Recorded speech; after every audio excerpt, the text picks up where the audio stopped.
Okay, welcome. Let's see if we get this thing on. We on? All right, we have two public hearings tonight. The first one, I believe, is Brunswick Fire Company 2025-2027 proposed budget. At this point, I'd like to ask our town clerk to read the notice of the public hearing.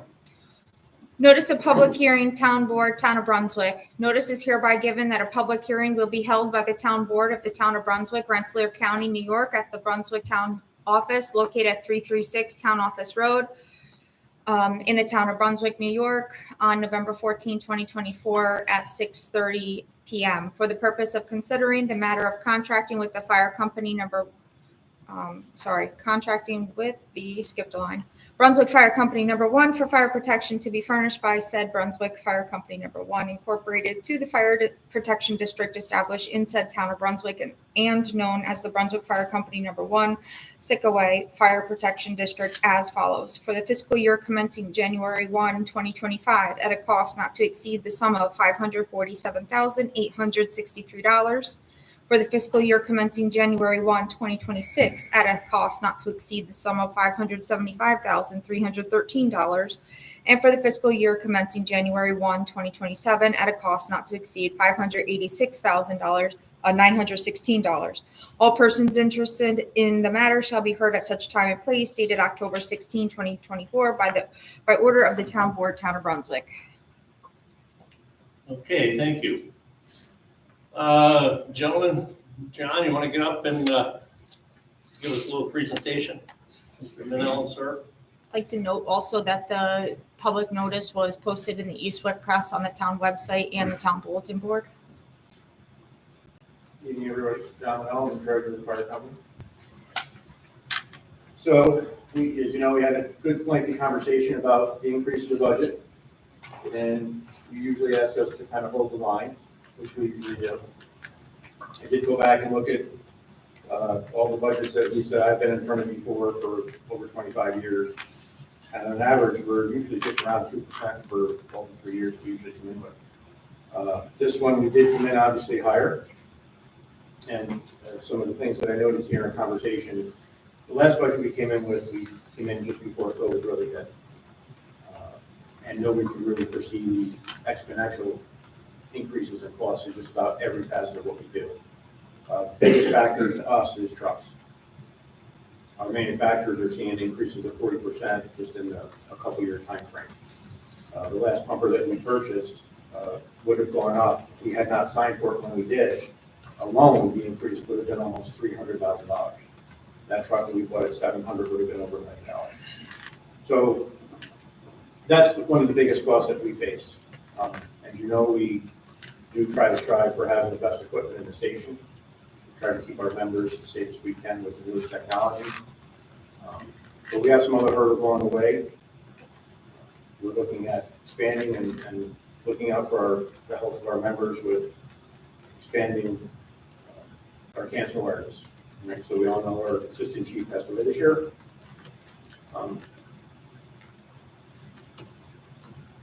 And right now, we're trying to look at ways to protect our members in the future.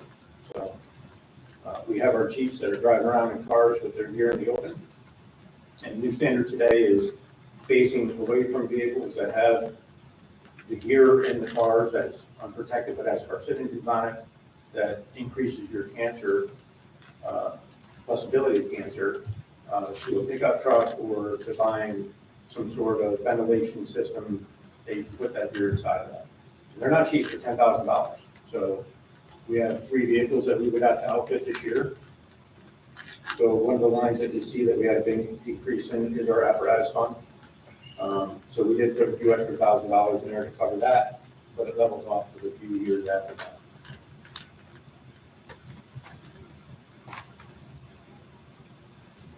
Our expenses for EMS have gone up because our call volume has gone up.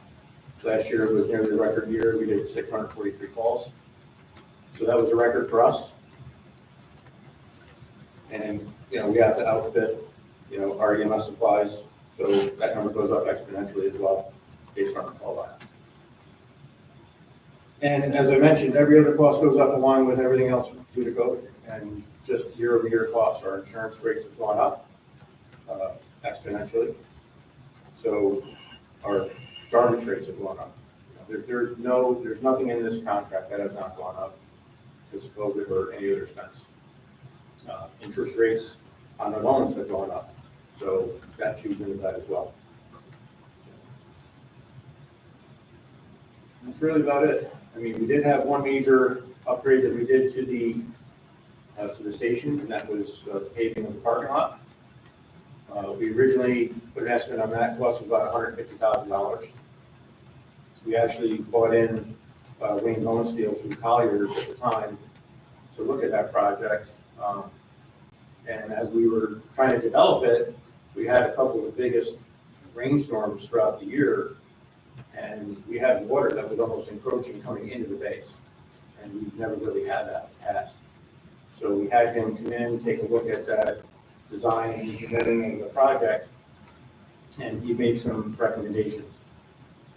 So we made some considerable changes. One of them was that we changed the foot portion of the parking lot to be concrete, because one of the major issues that we had was as we're parking the trucks in front of the bay doors, it was actually sinking the asphalt. And it was causing water pooling, and it was causing drainage issues. And we also added a full drain in the middle of the parking lot. We changed the barrel drain that we have that runs across the whole parking lot. And since then, it's actually worked really well.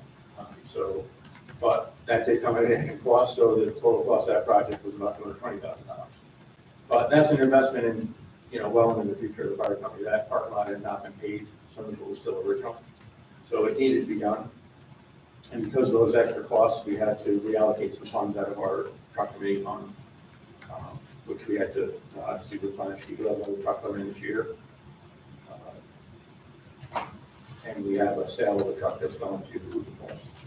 So we've done very well with the sale of our trucks, but once again, the cost increases, kind of outweigh what we're bringing in for income, and we are going to have to reevaluate our purchasing program after this next truck for this year. Or, any questions here? I understand expenses are going up for sure, but this is radical in tax increase, and it's hard to support. Every other entity in government's trying to hold the line as best they can. We haven't had tax increase in a long time, and our expenses are going up too, so we're saving less than we used to. It's certainly hard. But, and I know the Emergency Management and Services Committee is working on this, but and John, you and I have talked about it. It just seems that the mission has changed from fire to EMS, and but I'm not seeing that happen in operation of any of the departments, or your districts. And it just seems that we're going to be looking at some kind of ambulance situation at some point, I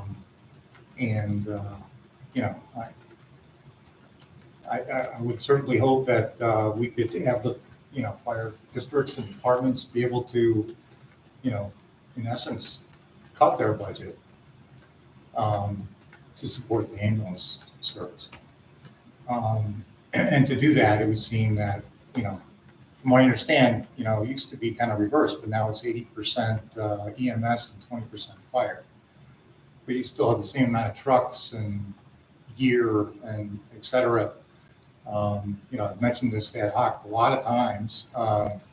We've got more equipment in this town than the city of Troy's got, with 4 or 5 times the population.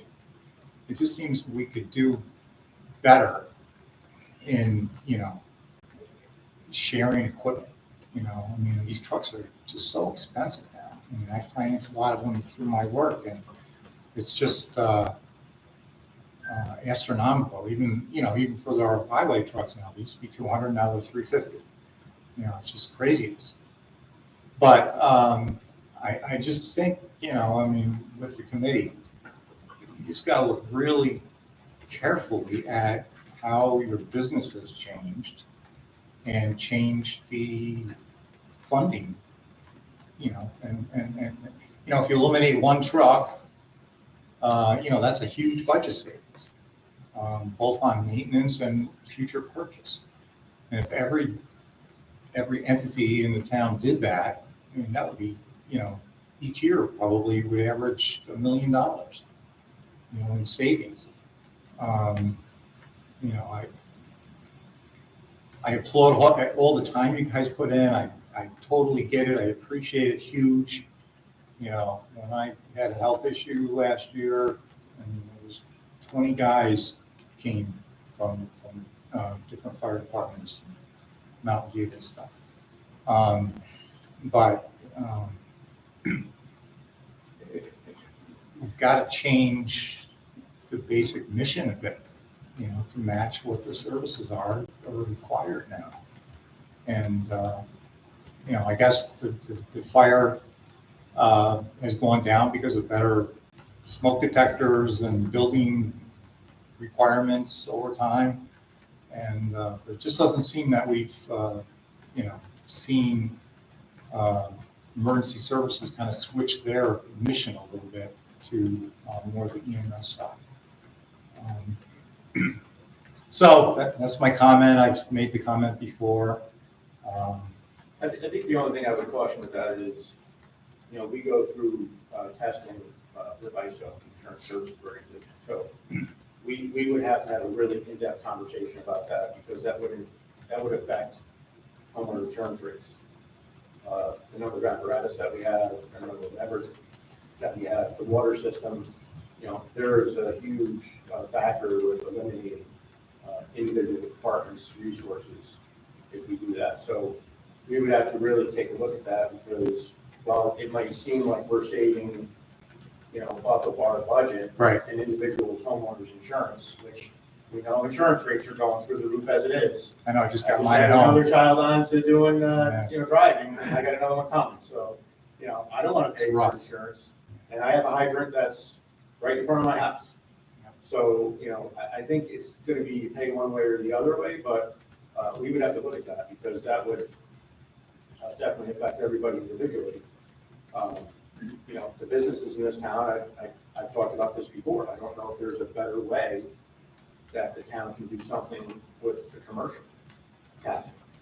And I'm not looking to increase expenses on the businesses, or the residential, right? no, and we're not either. I mean, You know. like I said, we have held the line for many years, and we've had a great working relationship with this board.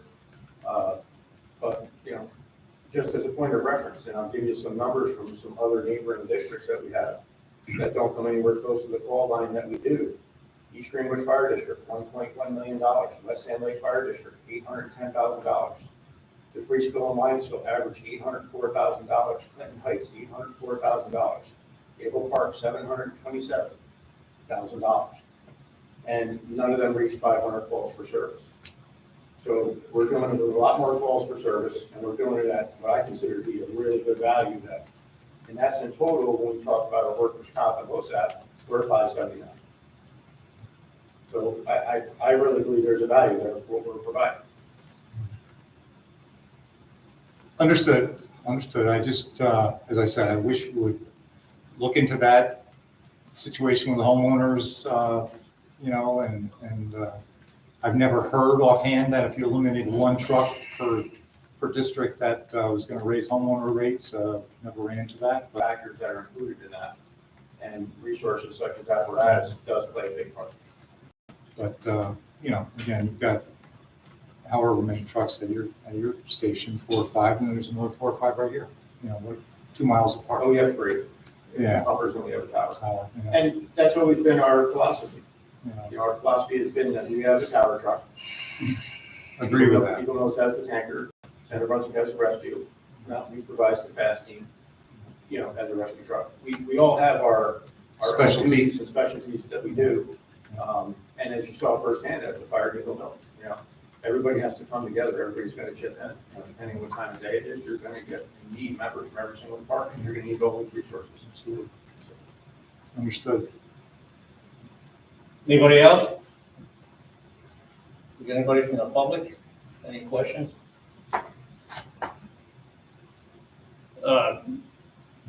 I've always enjoyed our relationship, John. We still got one, so.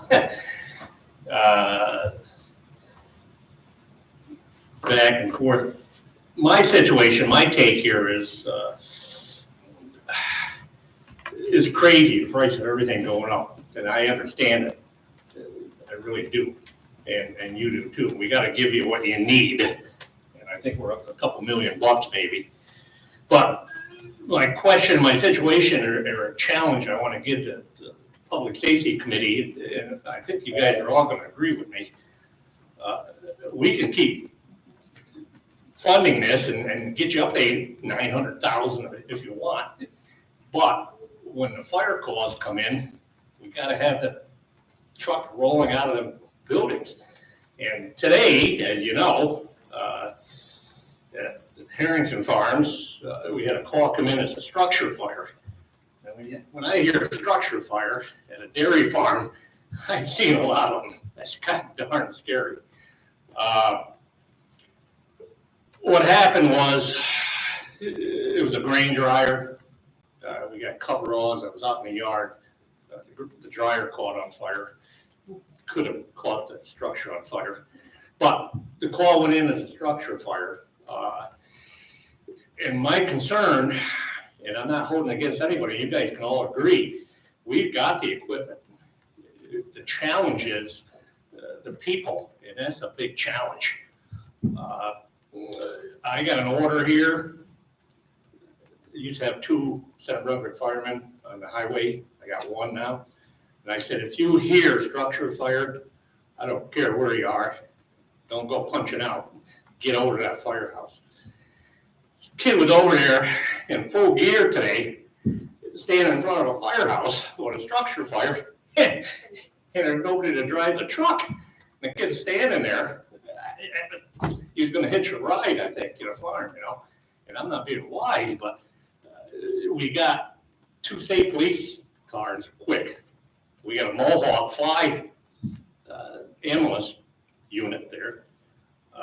But what happened was, and luckily it wasn't a big deal, and I know the call came in quickly that there wasn't a fire and then came back, but Raymertown, right next door. Supposedly, somebody said 3 minutes they got off the floor. I don't know, but they were there quick. And I think they ended up with 2 trucks. But what I'm saying is, they're kind of out in the country, but I think they got a couple of retired guys that kind of hang out at the firehouse. The highway superintendent, Paul Campbell, he was on duty. He was there. So when we talk about 800,000-900,000 and all the equipment, they got a budget of 230,000, and they were on the scene with war. I mean, that's what we needed, It's not about money and how much money you got and what we need. But I understand it's the volunteers, and let's face it, guys, due respect, some of you guys are getting gray hair too out there. And, it's not the old timers, but a lot of you have been for a long time. And so what I'm saying is, and I'm not recommending this, but we need with the public safety, I know the hot button's the ambulance, and that's needed. But today, structure fire. So is it time to say, okay, maybe we need 2 paid firemen? I know, and it's on different times of day. Now, I think in Center Brunswick, but I had trouble today. Eagle Mills sometimes have issues getting off. I mean, do you get 2 paid guys that can drive a truck? At least you get something there. I mean, I don't know. These are questions, Do you have a problem getting off the floor, John, and like today? Come on up and grab that mic. I'm not thrashing, but I mean, we're all in this. We're all in this together, and I'm just trying to figure it out. I'm Steve Wilson, Chief of Brunswick 1. Today we were out at a car accident at the same time. Yeah. So the call come in, and we weren't on the box alarms. They had assigned units that are close to the box fire. So we weren't on the first alarm. But we did have, we were gonna go up, we heard they were gonna call us if they needed help. Yeah. But, most of the time, we are in pretty good shape. We do Okay. the floor. We do have people that hang up the station, a lot of times it's retired people too during the day. I know, departments are hurting, but, as far as say reducing equipment, Just an we used idea. to run with 3 pumpers in the tower, and now we did reduce, we did drop 1 pumper. We have 2 pumpers now that we ended up replacing also like a pickup truck, which we run at calls like that, so we don't have to heat up the apparatus as much like that. It's a lot of use. And, but overall, we do get up to 4, we do get throughs. It's probably where the Eagle Mills trailer fire there, if they looked, and most people hear structure fire. We had a ton of people. We actually had 2 engines go over. And we had. That was excellent. And, but most of the departments they get over with the throughs and stuff like that. So I know sometimes there's a delay, due to time. I know you guys have been fortunate. I think you've got a pretty good crew down there. Yeah. A lot of some RPI and Yep. Mountain View has been, to my knowledge, pretty able to get it off the floor and stuff too. Some departments are worse than others. Well, that's what I'm saying. I'm not picking on, Oh, no. I'm just looking at the town in general. Yeah, right. And if we got, that Eagle Mills the other night, I don't know if it's true, I haven't talked to the chief, but they said they had like 5 people show up for a drill. I don't know if that's true or not. I don't know. And certainly today, these guys, Yep. Alex is over, the chief is in Puerto Rico, so he's not gonna be at the farm in 3 minutes. Yeah, no, it's okay. But all I'm saying is, I'm just here trying to work with you guys and just say, let's look at the big picture too. I mean, I know what you need, I understand that, and I don't know what the secret is. Yeah, I know. Volunteers, I know. Yeah. Well, I talked to even the chief, the wine still, and North Greenbush Ambulance, knows their area, and they run 2 ambulances over there. And I talked to them, and he said probably the best thing they do is get out of the EMS, but they're still you're getting fire alarms, the traffic accidents, fire alarms we get a country way, the senior house, we're constantly up there, maybe 2-3 times a week. So we're still running fire calls, and we're still running fire accidents. And there's, several of them that we gotta go to, and no matter EMS or not. We went out the other day, like probably 4 times in one day, and none were EMS. So, I mean, it's taxing on the people and us, this stuff, but if we ask for an ambulance, the ambulance, if we get started, it's gonna end up running itself. So, I mean, they're gonna do billing, but no more times than ever, they know it's gonna run for itself. And you put a tax line down there, but it's gonna be minimal to the homeowner if they have that service. But again, like I said, it works over there, they have a great system, it works there good. Brunswick Valley's the same way, and they got paid people on for a day to run it. So, I mean, I know like Colony, you're gonna get another whole can of worms there if you want to put people in there to be paid during the daytime. I'm not saying that, I'm just asking. Colony runs like probably 3 guys out of each firehouse over there for the daytime calls, but then now they were station keepers, like janitors and stuff, and then they jump on the trucks. And then next thing you know, they're bringing the union in, so now they're gonna be the new firefighters. So your benefits and all your costs is gonna, when that budget comes to now, it's gonna be a lot worse. So, It's just tough. it is tough, and it's changing times. So. Well, I believe this whole board is born into the facts and in charge of the Public Safety Committee. What's the next step here, How do we get it out to the voters for a vote or get the information out? I mean, I think we're all in agreement to keep that going, The boss, OSHA comes in and tells us our turnout gear. Yeah. You can only keep it for 10 years. Some of the gear I got is almost like brand new. 10 years, I can't use it anymore. Oh, don't get me wrong, I've seen you guys knock them, a lot of fire companies knock these fires down when they got the personnel, I mean, quickly. Yeah.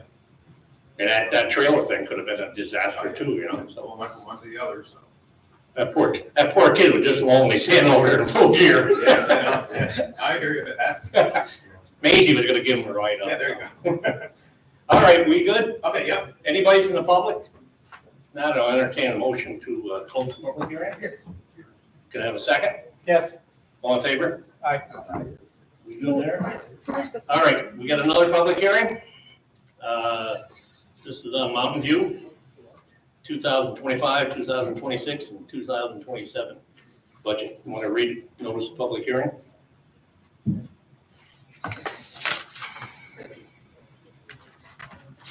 Notice of public hearing, Town Board, Town of Brunswick. Notice is hereby given that a public hearing will be held by the Town Board of the Town of Brunswick, Rensselaer County, New York, at the Brunswick Town Office located at 336 Town Office Road in said town on November 14th, 2024 at 6:45 PM for the purpose of considering the matter of contracting with the Mountain View Volunteer Fire Company Incorporated for fire protection to be furnished by said Mountain View Volunteer Fire Company Incorporated to the Fire Protection District established in said town of Brunswick and known as the Mountain View Fire Protection District as follows. For the fiscal year commencing January 1, 2025, at a cost not to exceed the sum of $184,000.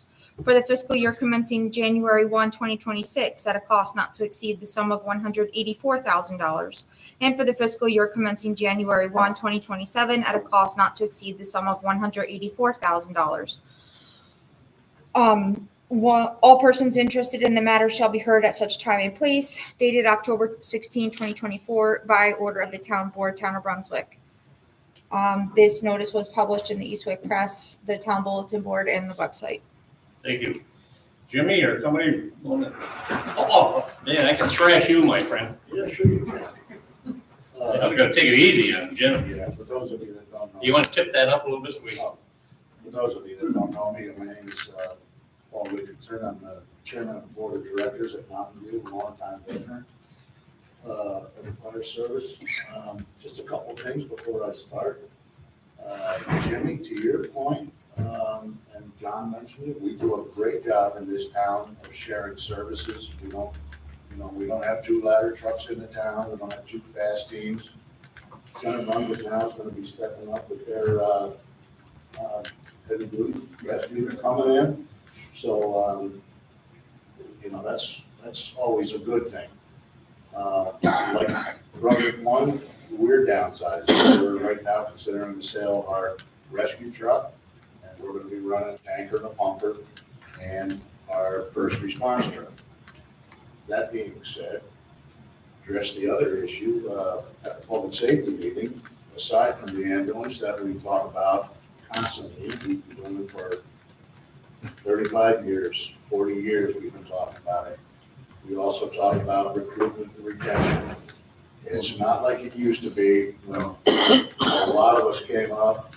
It was, you joined the organization to be part of something. Kids today want nothing to do with that. They're more concerned about, And I totally understand that. it is difficult. That also being said, the structure fire call today at Harrington Farms, a lot of us old timers that have been around doing this, we hear a call for a structure fire, complete different department. I can't tell you how many times I've gotten up when I've heard one in Skill, and then I hear somebody say, we've had multiple calls on this. I'm generally at the fire station with a couple others before we're even banged out. We've all done it. Likewise, when you hear a county car get on the radio, like today, he was there within a minute, 2 minutes, across the street, that turn. We have no fire at this time. Naturally, the whole adrenaline rush is gonna change. And not long after that, even Mills Car 2 got there and basically held his first responding unit. So if it was something and we didn't hear that, I'm reasonably certain you'd have had another unit there. Eagle Mills would have been there, Mountain View would have been there, I myself was at the station. Yeah.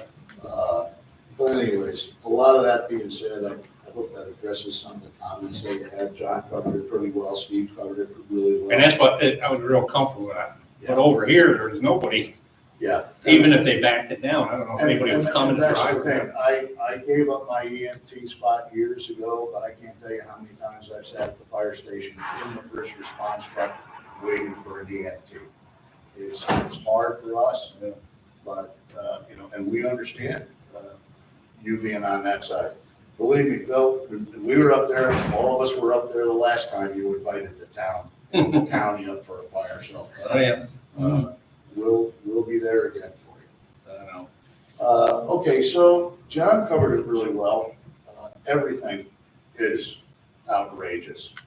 Our budget really, as minimal as it is, a good portion of it. Our chief's budget, his operating budget, we give him for years. Now, when I joined, it was way low. So he's got $25,000 that he can work with for equipment, turnout gear, things like that, 10,000 for truck repair.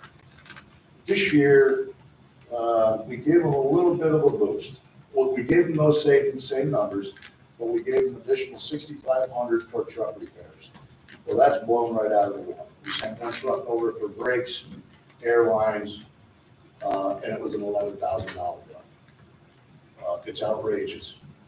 Being in the fire service, it's all outrageous. You buy an axe with a fire service name on it, it's $400 when you go to Home Depot and buy one for less, but we don't have that luxury. Scott packs, you can't buy them anywhere. So, it's very, very costly. And we have to keep up with maintenance and then keep up with fashion. OSHA, now they're rolling out with a whole new set of rules. It's gonna get harder and harder for us, so. Outside of that, I really don't know what to tell you. That's just a fact of the matter. And we do what we can to keep the costs down. We have fundraisers over there to try to bring up some extra funds. And we make the best of it. We don't have a tax base. We don't have a lot of businesses, no commercial at all. So we try to keep everything down best we can for our residents. You've still got the rapid, what is it, a rapid response? When you go into fire? A fast team. What is it? Fast, firefighter assisted search team. Okay. You still do that? Yes, we do. Yes, we actually, That's pretty impressive. actually, that actually helped us obtain some grant money for Scott packs because of, we needed a second set for all of our fast team. So now every member has a second set of, a second bottle, so to speak, so that we can maintain this. We got turnouts out of it, we got Scott packs out of it, and we expanded our testing. We don't just do it for, well, we don't technically do it for Eagle Mills because sometimes we might get there right about the same time they do, so we'll be fighting the fire. But Brunswick 1, Center Brunswick, we've expanded. We go to Linesville, we go to the Freesfield Lake guys, we go as far out as Pleasantdale. Pleasantdale used to use the fast team from Melrose, but Melrose got out of it, and the company across the river doesn't do it anymore, so. Yeah, most people try to get out of the fire, not into it. Yeah. So it's there for, the health and safety of our brothers. And now on top of that, the insurance, with all this cancer and everything, we just added a cancer rider to ours. It's, looking out for the firefighters that are doing the work. It's getting costly. Okay, anybody, any question? Thanks, Paul. From the public, since it's a public hearing, any question or concern? Well, thank you. Very good. We'll vote on these budgets tonight too. Motion to adjourn? Close. Close public hearing. Do I have a second? Okay. All in favor? Aye. All right, we're rolling in time here, so. You guys ready to go? At this point, I'll call our regular town board meeting, November 14th, to order, and ask you to please rise. Congratulations. To the flag of the United States of America and to the republic for which it stands, one nation, under God, indivisible, with liberty and justice for all.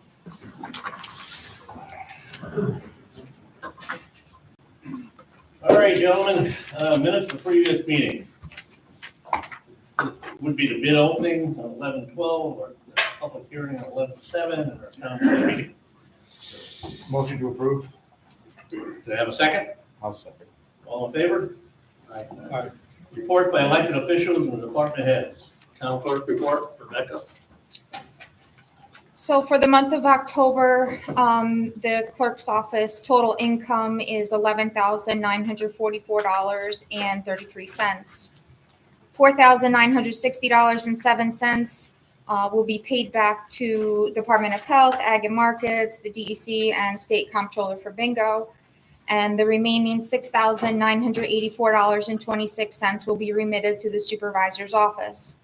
In revenue totals, this comes from $3,712 from recycling sales, $1,575 in rental fees, $398 in dog licenses, $1,299 from miscellaneous fees. That includes $515 from vital statistics, $50 from hauler and peddler permits, $56 from bingo proceeds, $425 from the sale of Easy Pass tags at 17 tags, and $252.93 is our commission from DEC from sales of $4,709.07. This week, the DEC, so this year, the DEC licenses have switched to paper, and those costs have gone on to the vendors. So if you're a vendor selling DEC licenses, now you are supplying the paper and the toner and everything, and each license takes at least 2 papers. It doesn't sound like a whole lot, but of course it does add up. The DEC this week issued a statement saying that effective yesterday, all agents are now allowed to charge $1 printing fee.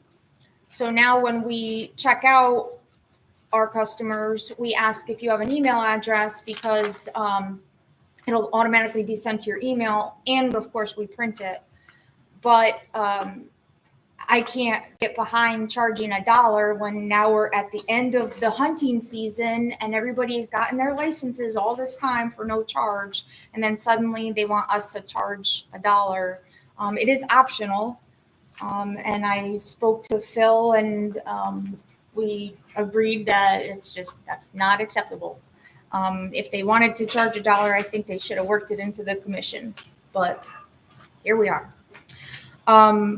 Another thing, just want to remind everybody that New York has declared a burn ban until at least November 30th due to the increased fire risk from the drought conditions. So please be very careful.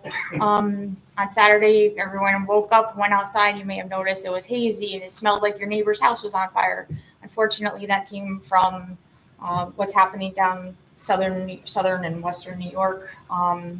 So the fire spread really quickly. So it's just not something that we're worth risking. I don't really have much else from the town clerk's office, but I hope everybody has a lovely Thanksgiving. Very good. Entertain a motion to approve the town clerk report. I'll make it. Can I have a second? Yeah. Mark. All in favor? Aye. Mr. Bailey, highway report. Let me guess, you're picking up leaves. Yes, we have a big leaf thing going on. My November report, October report. Started off, we were mowing ball fields for a couple days, too many for 2 days. Then we got into doing some patching, 5 men for 4 days.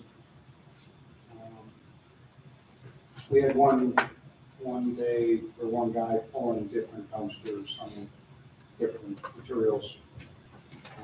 Most of it's going into the new recycling bin, which works real well. It cuts a lot of time. And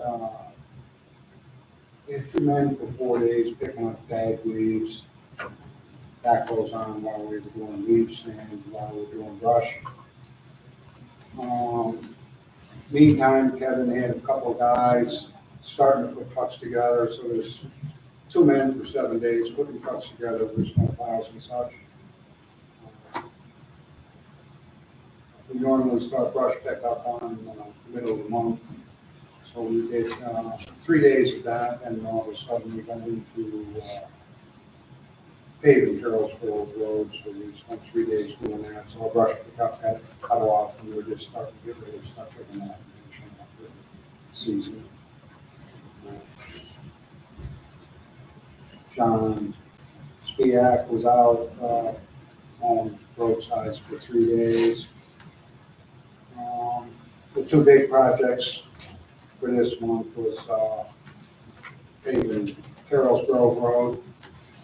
I had 6 men for 3 days, cutting out driveways, getting ready for it to happen, and 1 day putting gravel back along the driveways that we got done.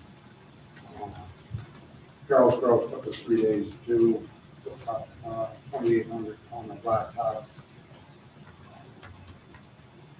With 12 of our guys, we had 5 men from the county. They came in with their roller, their paver.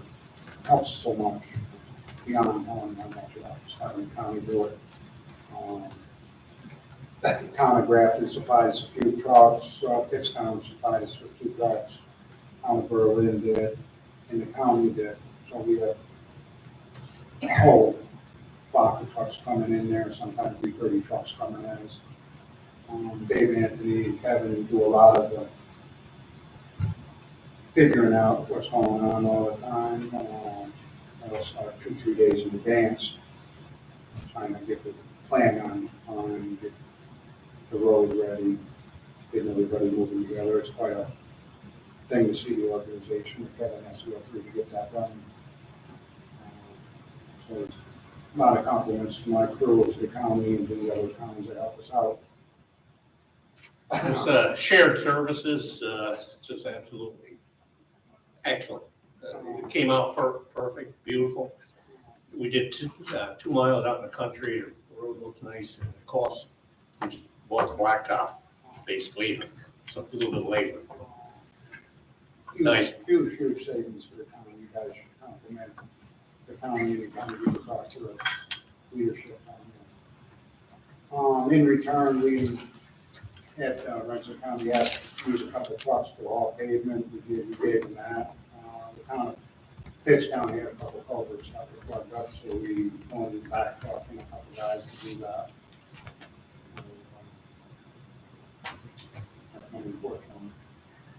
Okay, I'll make a motion to approve Mike's report. Can I have a second? Second. All in favor? Aye. Mr. Bradley, water department.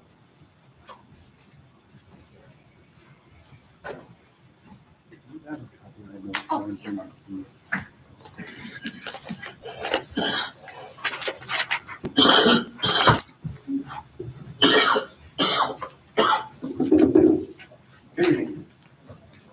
Water and sewer report for October 2024. We finished the August billing collection period. $245,000 approximately was re-levied to the tax rolls. So a big chunk of that, again, as I mentioned last meeting, was the Kindle Park has a huge outstanding bill to us. Well, now I guess they're outstanding to the county.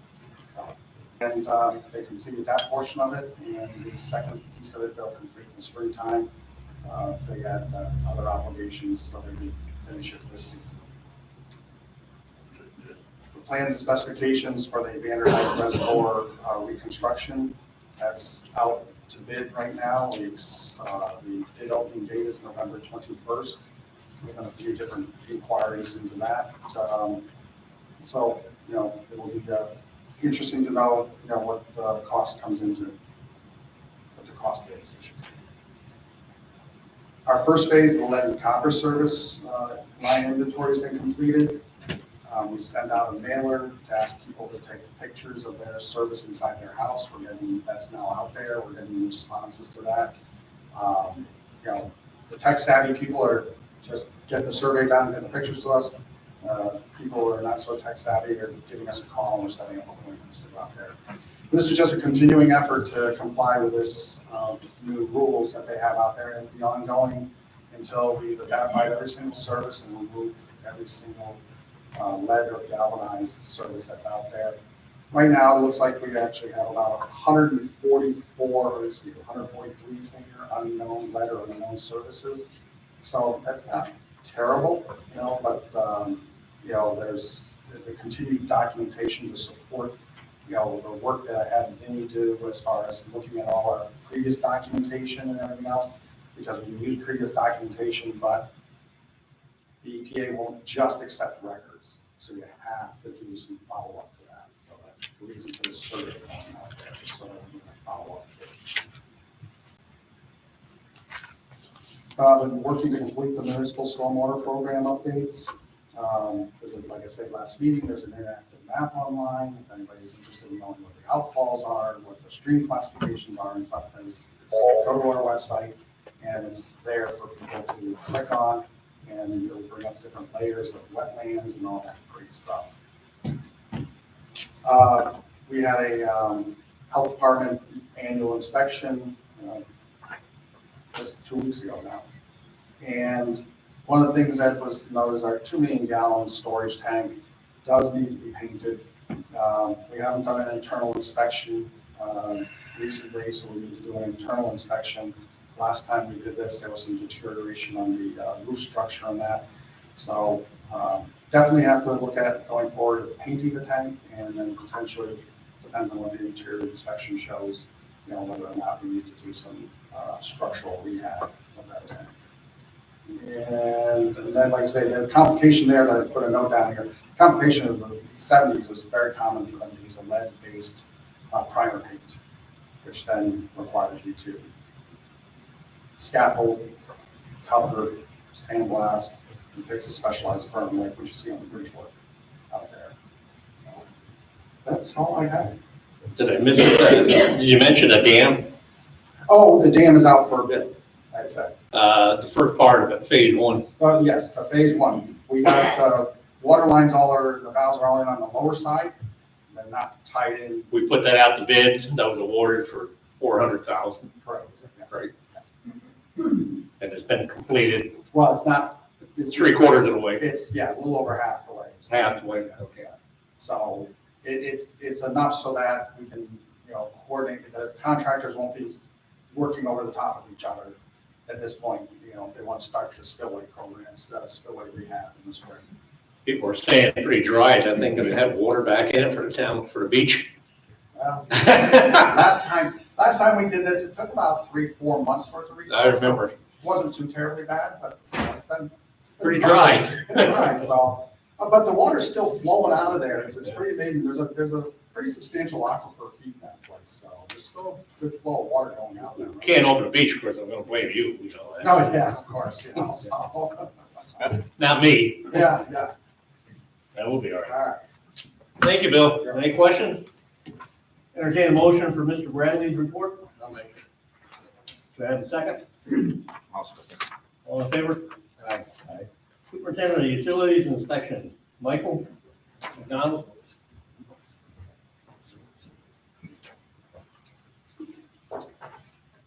Meeting, I had 117 building and property inspections. There's 350 active building permits, 19 permits that were issued or renewed, 5 meetings, 2 planning board meetings, 1 zoning board meeting, 1 court case, 25 follow-up complaints, follow-up code out, 2 code fallouts with inspections, 4 code complaints, 3 code complaint inspections with vacant and abandoned property, 1 vacant and abandoned property identified or suspected with assessor's department, 7 planning board meeting projects or agendas, 5 zoning board projects or agendas, 13 FOIL requests search received, and other zoning papers. Questions? Entertain a motion for Mike's report. I'll make it. Second. All in favor? Aye. Thank you. Let me quickly mention McDonald's. What these businesses do on Route 7, they build these beautiful facilities, we put an assessment on them, and then 3 years or 5 years, I don't know what the period is, they always come in and ask for their assessment to be lowered. It's like a standard procedure, and then we get in a legal mess, and we have attorneys, and sometimes they work out an arrangement to lower it a little bit, not as much as they, so on and so forth. That's drives me nuts, but that's what they do, these big outfits. McDonald came in and filed the papers to lower their assessment. Is that right, John? That's the right term. Our assessor, Julie Irick, is very, very capable. my staff, that's why I've been here so long, people. We got excellent staff. The attorney, not this attorney, the attorney we had look at it said, well, you know, we can lower it a little bit, and that's the norm. This board, with Julie's encouragement, said, no. Julie had all her numbers, comparisons for all other McDonald's. This one down here just redid it and fixed it up and made it more modern, which is an improvement. It's still one of the lowest fast food places that we had, the assessment. And we said, no, we're not going to back down. If we have to fight this, we fight it. And we thought we were in a great position to do that. With the idea of McDonald's going to have to probably send some people up wherever heck, Jersey or wherever. So within a couple short weeks, they sent the papers and said, okay, let's move on. So what's the right term? They dropped their They discontinued asking for the lower assessment. So I feel good about that. I think this board needs a little pat, but our assessor really did an outstanding job. So now we can go back to McDonald's because I haven't been eating there, but now they're paying their taxes. I'm going to go back. So. All right, town attorney, Mr. Chaffee. Yes. This past month, I attended and participated in meetings with staff and outside counsel on various matters at town office or by conference call or remote meeting on October 15, October 16, October 23, October 30, November 4, October 6, and November 13, 2024. I attended and participated in the public hearing on the 2025 preliminary budget, which was held on November 7, 2024. I also prepared the required public hearing notice, prepared the resolutions and other documents pertaining to tonight's regular meeting.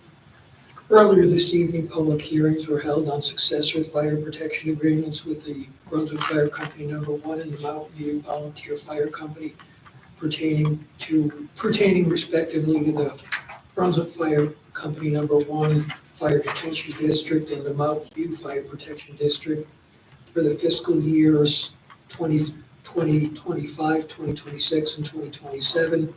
I prepared the public hearing notice for each public hearing, and I also prepared the new successor fire protection agreement with each fire company for signature. Been working with outside counsel on several matters of litigation pending against the town. Been working with the building department regarding some pending and prospective code enforcement matters and code interpretation issues. Been working with the supervisor's office on some personnel matters. I worked with various departments in responding to some outstanding freedom of information law requests. Been working with the supervisor's office on some purchasing issues. I'm working with the building department in defending an appeal to the zoning board of appeals from a building department determination. I've been working with the assessor's office on issues pertaining to farm operations and farm building exemptions. I worked with the supervisor's office in putting together a resolution to amend the 2024 annual budget in connection with the water main replacement project at the Vanderhyde Dam. Worked with the assessor's office on a personnel issue. Made arrangements for the appointment by the town board of successor special counsel in connection with ongoing proceedings pertaining to the Brunswick Acres Plan Development District. Worked with the supervisor's office on putting together a bid for the grinding and disposal of wood, tree parts, brush, and leaves accumulated by the town at 2 locations in the town. And as always, I performed legal research, provided legal opinions, and reviewed or prepared legal documents as requested by various town officials and employees. Any questions? I'll make a motion to approve town's report. Can I have a second? I'll second. All in favor? Aye. Town historian. Hi, Trace. Well, hello, gentlemen. It's been a while. I- So let me Never start. amazed how young you are for a town historian. Go ahead. You're just so sweet. So let me start by saying the In reason case these why. guys are mad at me, I gotta get some points. Yeah, no. The reason why I haven't been here in the past several months is my granddaughter was diagnosed with leukemia back in March. She's doing well. She's gonna be okay, but it's been a challenge. And while they bring her to the hospital to get treatment, I've been watching her older sister, so I've been playing it safe, not being around people, because with her immune system being low, I don't wanna be the one getting her sick. That's So, totally yes. understandable. So that being said, I have been busy with the historian duties. And I thought the best way would be So we're saying starting. this is a good sign that you're here tonight. It is a good sign, because Excellent. light at the end of the tunnel, not quite halfway there yet, but Yeah. the chemo's getting further and further apart, so yes. So yeah, even though I haven't been here, I have been doing quite a bit of research. I started in the spring to research the Detroit Riding Club. There's been a couple different locations of the Detroit Riding Club over the years, but it originated on Brunswick Road in the 1920s. It was incorporated in the 1920s. In May, they purchased a 4-acre estate of the John Wynn Place on Brunswick Road and converted the home into a clubhouse. I believe that house is still there on Brunswick and Sage Hill. There's a very nice old farmhouse with it looks like a stable barn in back. So there are many more puzzle pieces to put together here, but I've been able to find some very interesting things about this place. Because it's amazing that such a big place was just down the road. And it was well known throughout the area, throughout the East Coast. So in May, they purchased the 4-acre estate and they converted the home into a clubhouse. By September, they purchased 25 more acres. And by June of 25, they had the formal opening. They would have these expositions of these, the New York troopers. They had certain groups that would do horse shows, and they would ride the horses, and they would do tricks, and they would jump in fire and over vehicles and all this crazy stuff. And they would come to this horse show every year. In 1930, then Governor Roosevelt would attend the horse shows during the week. As years went on, they added a dog show and a county fair. At one time in 1933, there was 247 horses that came to the show for the weekend, and in the 3-day event, there was 25,000 people that attended. So it's just crazy to think about that. So as years went on, it got bigger and bigger. By 1934, they added a new grandstand and stadium, and the grandstand was 180 feet in length and 40 feet deep, and they added 53 new box seats. And by that time, they were able to light up the 20 acres of land, and they installed, or by then they had 136 stalls for horses. So that's pretty crazy. But unfortunately, by 1940, let's see, I lost my place. The horse show event started out as a 1-day show, and as years went by, it turned into a 4-day show. Community events were held at the club. The Elks would have a field day with 10 to 15,000 people in attendance. They would hold picnics for the 4th of July with firework display. And then by the 1940s, unfortunately, there was a lack of interest. And so after 20 years, they no longer had the horse show there. So some of the puzzle pieces, I just kind of want to figure out why and who and the land, and because this is just kind of neat. And I attended the historian meeting last week with Kathy Sheen up at Scotticoke, and I had mentioned her that I was researching this, and she said that she thinks she might have a scrapbook of the Detroit Riding Club down at the society, so I want to go down there and look at that. And just one last thing with the Detroit Horse Show, if you go to YouTube and put in 1931 Detroit Horse Show, you will find a 10-minute video from the state archives with then Governor Roosevelt and people in their dapper clothes and just the state troopers doing tricks on their horses and all this stuff. It was really neat to see. Some of the other things that I've been working on, John O'Connor from Detroit Country Club got in touch with me.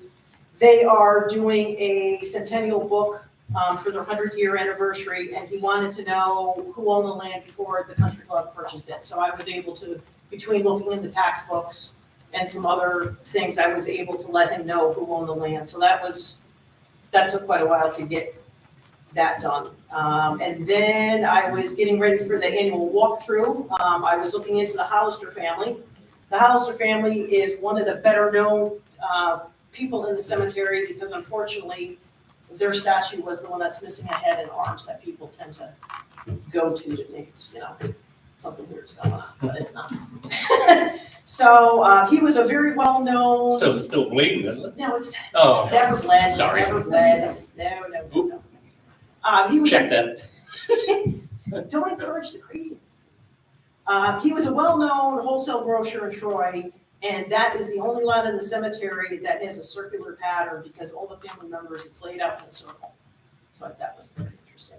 And speaking of our walkthrough, it was in October and we had approximately 300 people for that day. So it was, oh God, it was a beautiful day. It was like 70 degrees. So there was a very good turnout. And lastly, just to mention that Brunswick Historical Society, we will be holding our holiday open house on December 6th, which is the first Friday at 6:30. Santa will be there, and the tree lighting will be at 7, and just come and hang out for a little bit and have some festive, non-alcoholic cheer.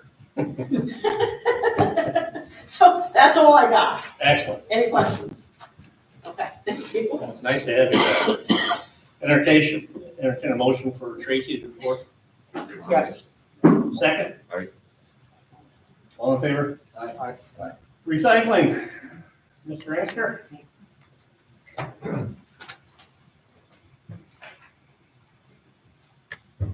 Good evening, How are you, sir? very good. A little chilly out there. Recycling report for October, blue bags purchased at the center, we had 423 at $3 for $1,269. Blue bags purchased from vendors, 600 for $1,530. Purple bags purchased at the center, 158 at $2 for $316. Our metal, light iron, and tin, 6.36 tons at 100 and 179 a gross ton for $663. Bale cardboard, 2.7 tons at a penny a pound for $54. Our miscellaneous large and small appliances, we had 14, 5 ACs, 28 tires, 1 dehumidifier, 9 propane tanks, and 2 microwaves for $597. Gave us revenues of $4,429. General expenses, the refuse landfill, 14.39 tons at $110 a ton for $2,032. Single stream recycling, 9.91 tons at $50 a ton for $1,445. Waste oil, 3.19 tons. We, 3.19 tons there were 885 gallons were removed at a fee of $108. It's 7.2 tons per gallon, weight-wise. E-waste, 1.72 tons at no charge, and that gave us expenses of $3,586. The total amount recycled landfill for October was 36.55 tons. Okay, thank you. Entertain a motion to approve John's report. I'll make it. Can I have a second? I'll second. All in favor? Aye. All right, Sarah, Brunswick Community Library. Come on up. I'm here tonight with my Vice President, Jen Schatz. I'll read you my numbers first. We had 2,220 visitors. I'm a little short. For the month of October, we answered 226 reference questions. We had 186 unique Wi-Fi users, an average of 21 unique users per day. Our study spaces were used 221 times. Our technology was used 78 times. Checkout statistics, there's still no stats available for Newsbank. People can use our online newspapers. They're just, their system for collecting the statistical data is down. So it looks like we have 5,759 checkouts. It sounds lower than normal, but that's because their stats aren't working. It's gonna be really interesting when I do my state report and I'm missing a bunch of data, but that's something for a later date. We had a bunch of exciting events last month. Off the Heart Fluid Museum came out for us. We had kids yoga. We had STEM author Kathy Sessery come out. We had a car seat check clinic with the sheriff's office. We had a special guest speaker at our Herb Club. We had Zelda Hoteling, who's a Haudenosaunee drummer. We had live music with As Is. We had some painting classes. The Grafton Rescue Squad came out to do a CPR class. And we also had a student loan management clinic with Empire Justice Center and a Medicare seminar. Coming up, we have some exciting things going on. The one I'd really like to highlight is December 3rd. We have our ornament party. Everybody's welcome to come out and make an ornament with us. And also, I know we were talking earlier, everything's more expensive right now, especially as the holidays come by, people start to feel that crunch. So I just want to remind people that we do have our app called Libby. All of the online subscriptions are really expensive, so use your library card, check out our app first. We have a special collection right now to read across America. There are books to represent all 50 states. So you can tour America through reading. And we also have a bunch of fabulous Thanksgiving cookbooks. If you're not sure what you want to make for the holidays, you can save a ton of money using the app instead of using Audible or Kindle, etc. So give it a peek. It's a really wonderful app. I use it every day. And if anyone has questions about it, please visit the library. We'll teach you how to use it. It can literally save you hundreds, if not thousands of dollars a year. So please do it. Thank you. Yes. I just want to briefly add to the library report. Good evening, gentlemen. I'm Jen Schatz. I'm Vice President of the Board of Trustees, Brunswick resident, frequent library patron. This town has always supported the library, and our director presents a monthly report detailing our programs and our events and how many people use the library and its services, so the town is aware how that support translates directly into community service. We thought that in addition to hearing from the director or trustee, part of our report this month would include feedback directly from our patrons about how important and in some instances essential the library is to them. So there was an initiative that the library did this month. We collected some postcards from community members explaining why they love the library and why they love our outstanding library director, Sarah. They're written by seniors and families and kids. Just a quick example, one person said that they love the library because it brings the community together. They have programs for everyone, and I always run into a friend or neighbor while I'm there.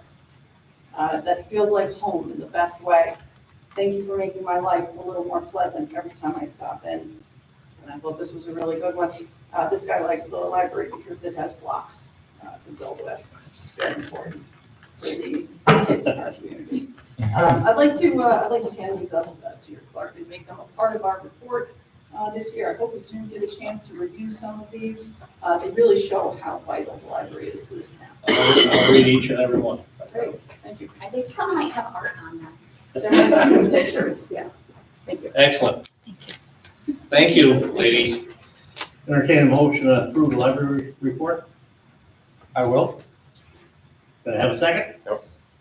All in favor? Aye. Chuck, I see you came in with a handful of papers there. Just like the other one. You gotta get the postal bill, don't you? I don't have the right one. Oh, So, we're back in. I pulled it. Oh, you pulled it? You want to see my, I could pull out my email. You gentlemen have the copy of the report that I handed in for the update on streetlight, LED streetlight program. There may have been some confusion as to a letter of commitment. What was used was the approval by this board. So I want to thank you for that approval. So currently the lights that were a mystery, the one happens to be, the spotlight is at the Brunswick Elks. There's a second one in the Veterans Park on Route 2, the little Memorial Park, the Pocket Park. And the third is on Heather Lane, and I have no idea why. It would have been, it would be nice to research how that happened. But these selections for the replacements, and it was a 1-for-1 replacement. One's a Carriage, the other one's an Oxford style. That was the reason I put that. information into your packets. But we're currently waiting for a new NBV value, and once that comes in, we will have the invoice, and we have 90 days to pay that before the program will start. It will then go into their planning department, and they'll plan, and they're looking at the first to second quarter of 25 Excellent. to get started. Thanks for doing that. Thank you. Thanks, Oh, you're John. welcome. Thank you very much for approving it. It's going to be a great help. It's going to bring our prices way down. We're going to have a better. Hopefully it's gonna lower, for the people that haven't heard it before, lower our power bill, correct? Considerably, yes. Yep. For National Grid for the streetlights. By more than half. By more than half, so. Good thing. Thank you, sir. You're welcome. All right, guys, resolutions. Want to do the resolutions? We got a few of them tonight, so. Resolution 69 of 2024, resolution finally adopting 2025 preliminary budget as 2025 annual budget of the town of Brunswick. I'll offer it. I'll second. The foregoing resolution has been offered by Councilman Sullivan and seconded by Councilman Christian. Roll call vote, Councilman Sipperly. Aye. Councilman Christian. Aye. Councilman Sullivan. Aye. Councilman Balistrary. Aye. Supervisor Harrington. Aye. This resolution is adopted. Now, this is for our budget, of course. We had public hearings, we're getting details on it. Just a couple highlights. All our employees are gonna receive a raise, 4%. Our minimum wage has increased the past 7 years, as you know. It's scheduled to go up again in 2025. So that'll be 3.4%. So now it's gonna be $15.50 an hour for minimum wage. That puts a real strain on our summer program. This past summer, we employed about 140 kids that are camped as counselors, beach workers, and lifeguards. This year, we have continued with our high deductible plan for health insurance for our employees.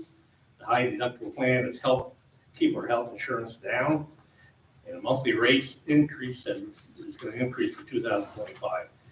Now, the town does pay 90% of the deductible, so we got a pretty good health plan here for our employees. Town board continued to support the library, increase the budget, their funding. In 2024, we raised our budget 18%, trying to help a little bit. So we're trying to give them a little bit of a shot. Now, the thing that I'm really proud of, the town continues to pay off its bond for the town office here. The only debt that we have is here for our town office. Principal balance is $430,000 left on this building. It's going to decrease to $355,000 next year.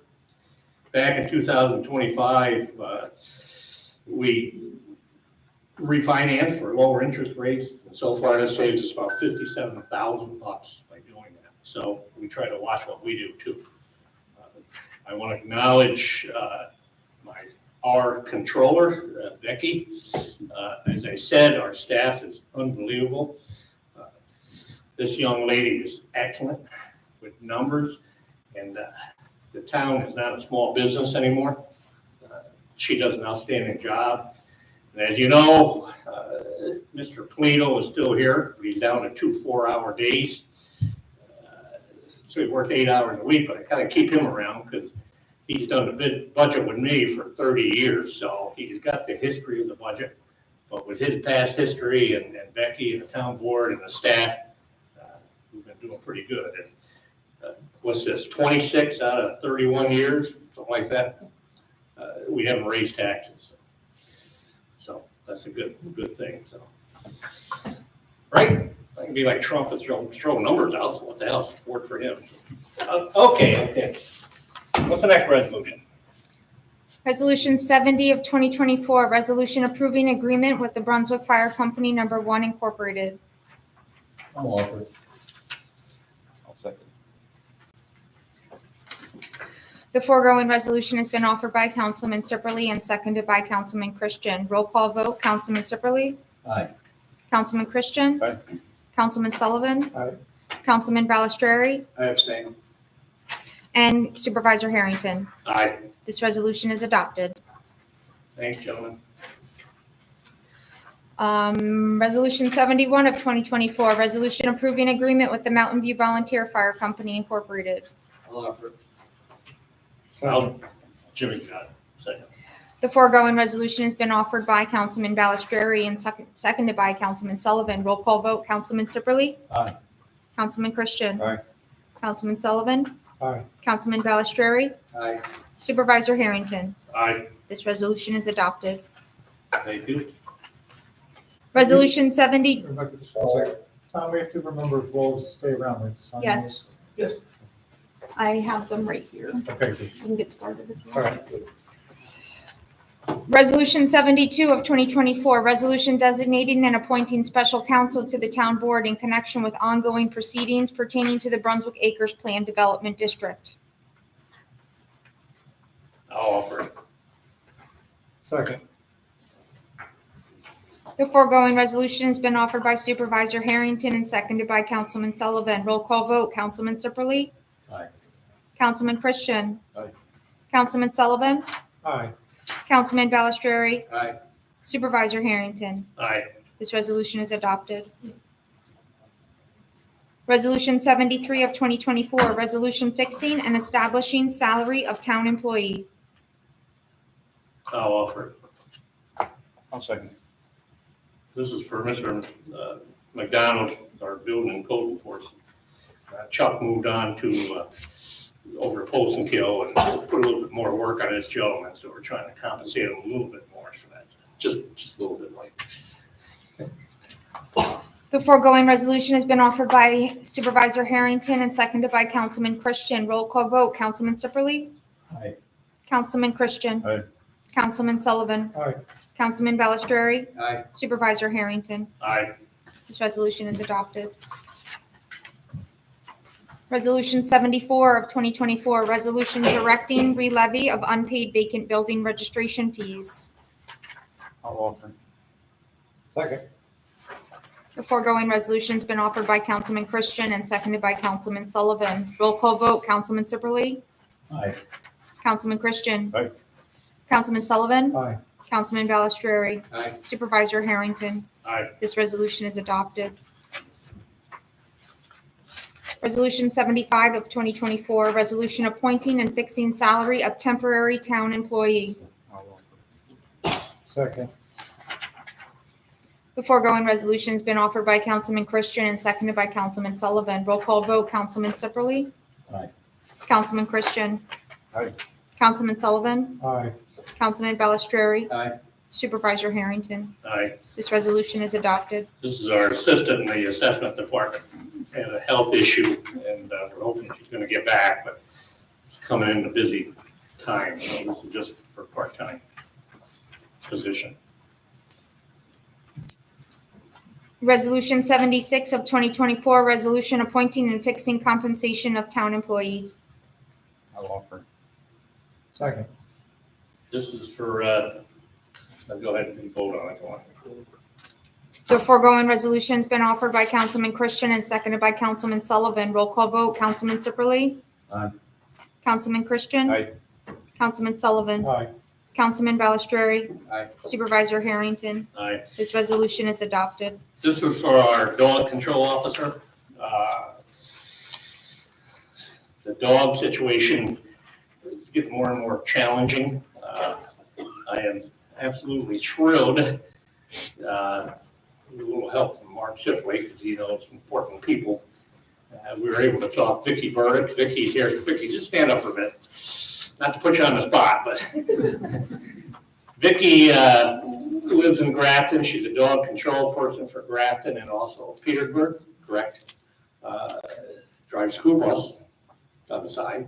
Was a town clerk for a while up in Grafton, but trust me, I did a lot of research. She is excellent with these dogs. And I want to tell you, this is one big challenge we have now. We get calls middle of the night, weekends. Unfortunately, some of them are pit bulls that bite people.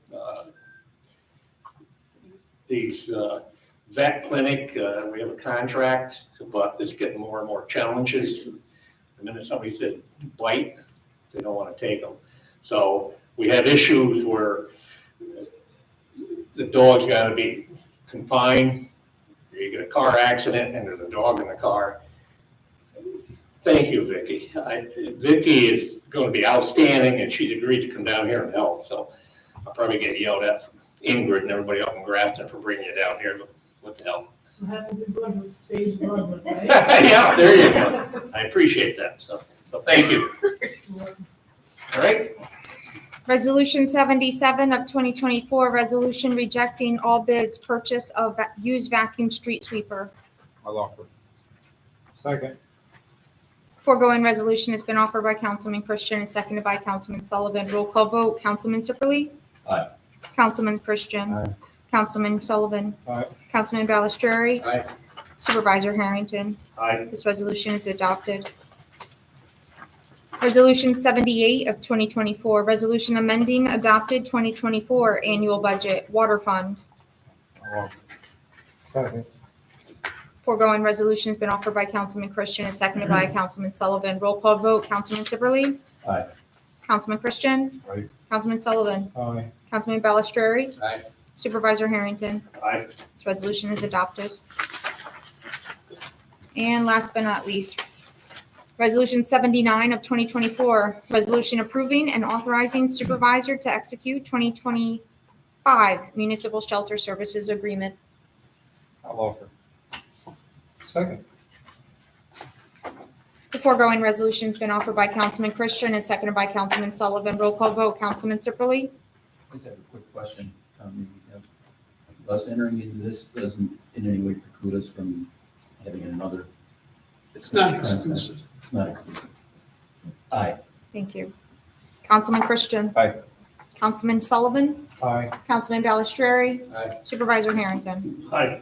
Aye. Resolution. Oh, sorry. Resolution is adopted. Just so you know, I put, when I did the resolution, I put 2024. Because it begins 2024? Yeah, and I apologize. it extends through the end of December. 2025, but it is a 2024. Okay, sorry. Resolution approving and authorizing supervisor to execute 2024 municipal shelter services agreement. Okay. Made it through. All right, correspondence. Rebecca, we got any correspondence? We received a letter from Chris and Lisa Dennert. Dear Phil, I would like to thank you for the outstanding job repaving Carroll's Grove Road. It's beautiful. Your team did a really professional job. All the driveway entrances were tapered. The road is smooth as a pancake. And they happily accommodated us while we were driving in and out as they were in the middle of paving. Please give them a big thanks from us. You have helped to make Brunswick such a great place to live. I know that there will always be some vocal complainers, but the rest of the silent majority like us are very grateful for everything you, the board, and the entire Brunswick team do. Warmest regards, Chris and Lisa. Save that one. Mrs. Krasinski, I go over your road 2 or 3 times a week now. I've been scared all these years because it's been so rough. Now I go over it. It's quite outstanding. It came out nice, didn't it? Yes, it did. The men did a very nice job. Yeah. So we did. Michael, I go get have him. one complaint though. Uh-oh. Not complaint, request. Now that we have a new road, we Oh, yeah. have new signs. Oh, I thought you said you want speed bumps or something. No, the speed bump, everybody goes quite slowly on the road, I think, So far. because of the view is so beautiful, the road is so nice. But the signs, Carroll's Grove Road, are bent and dilapidated and some. Michael? New signs. You hear that? I already told them. You're a little thing, like you. I want to tell you, that road did come out nice. Better than Route 7. That sucker's pretty rough. It's lovely. All right. Old business? New business? Warrants? I make a motion, we pay our bills. I'll second. All in favor? Aye. All right. Now, comments from visitors. Hey, Tom, come on up. I know you're here. Thank you. I don't know how this works, so We'll get you in and out. I'll try to keep it brief. I know you guys have been here for an hour. Our chairs are pretty comfortable, ones out there aren't. Rocking back and forth a little bit. I'm Tom Malone. I live on Hewitt Drive. It's the little nub of a road right by the state police station. So I'm here to request the board to consider adopting the road as a part of the town road. Originally, it was owned by one homeowner. Then he had a second house built for his brother, and then two more for neighbors. And he handled all the equipment, and he handled it all. It was between family.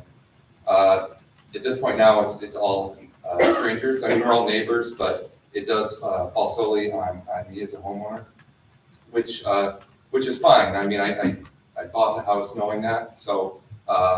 But there are some things that I wasn't aware of when I originally bought the house. So first off, I'm a state trooper. I don't do any tricks on horses, but sometimes I get sent out to all over the place. Like maybe prisoners escape from Dannemora. Maybe like last month we went down for a presidential election rally in the city. Buffalo gets shut down with snow a lot, so I get out there. Oftentimes, I'll have a 12-hour work schedule. So sometimes it does get extended quite significantly, sometimes even overnight, by like multiple days, like with Dannemora or something like that. So for me to plow the roadway is my responsibility, which is fine. But there's times where I can't do it, and I can't ask the neighbors to do it because that's not their responsibility. So I have to hire it out, which it does get kind of expensive, which is fine. Like I said, I knew that coming into the property. However, it's gotten to the point where sometimes I can't have somebody reliably show up, and that affects the other homes on the property, whether they can't get to work or maybe it doesn't get salted on time. In some of those homes, two of them have children that take the school bus at the end of the road. So I don't want to see a situation where I'm calling somebody to do the driveway. They don't get there because of a vehicle malfunction or whatever the situation may be. So I have to try to scramble to find somebody else to do it last minute. And I don't want to see anything happen like with the kids having trouble to get down there or anybody going to work. And I don't want to be held liable either for somebody to work on time. Originally, I bought the property thinking, okay, it's just going to be a few homeowners driving up and down the driveway. But over the last year, we've had so many vehicles up and down that driveway. As far as, if you Google it, if you look on any map software, you're going to see it's a road. So most people probably think it's a public road of some sort. We've had state police vehicles on the road for an accident. We've had multiple contracting vehicles that were working on whether it was a driveway or someone else's. We have had Rensselaer County vehicles.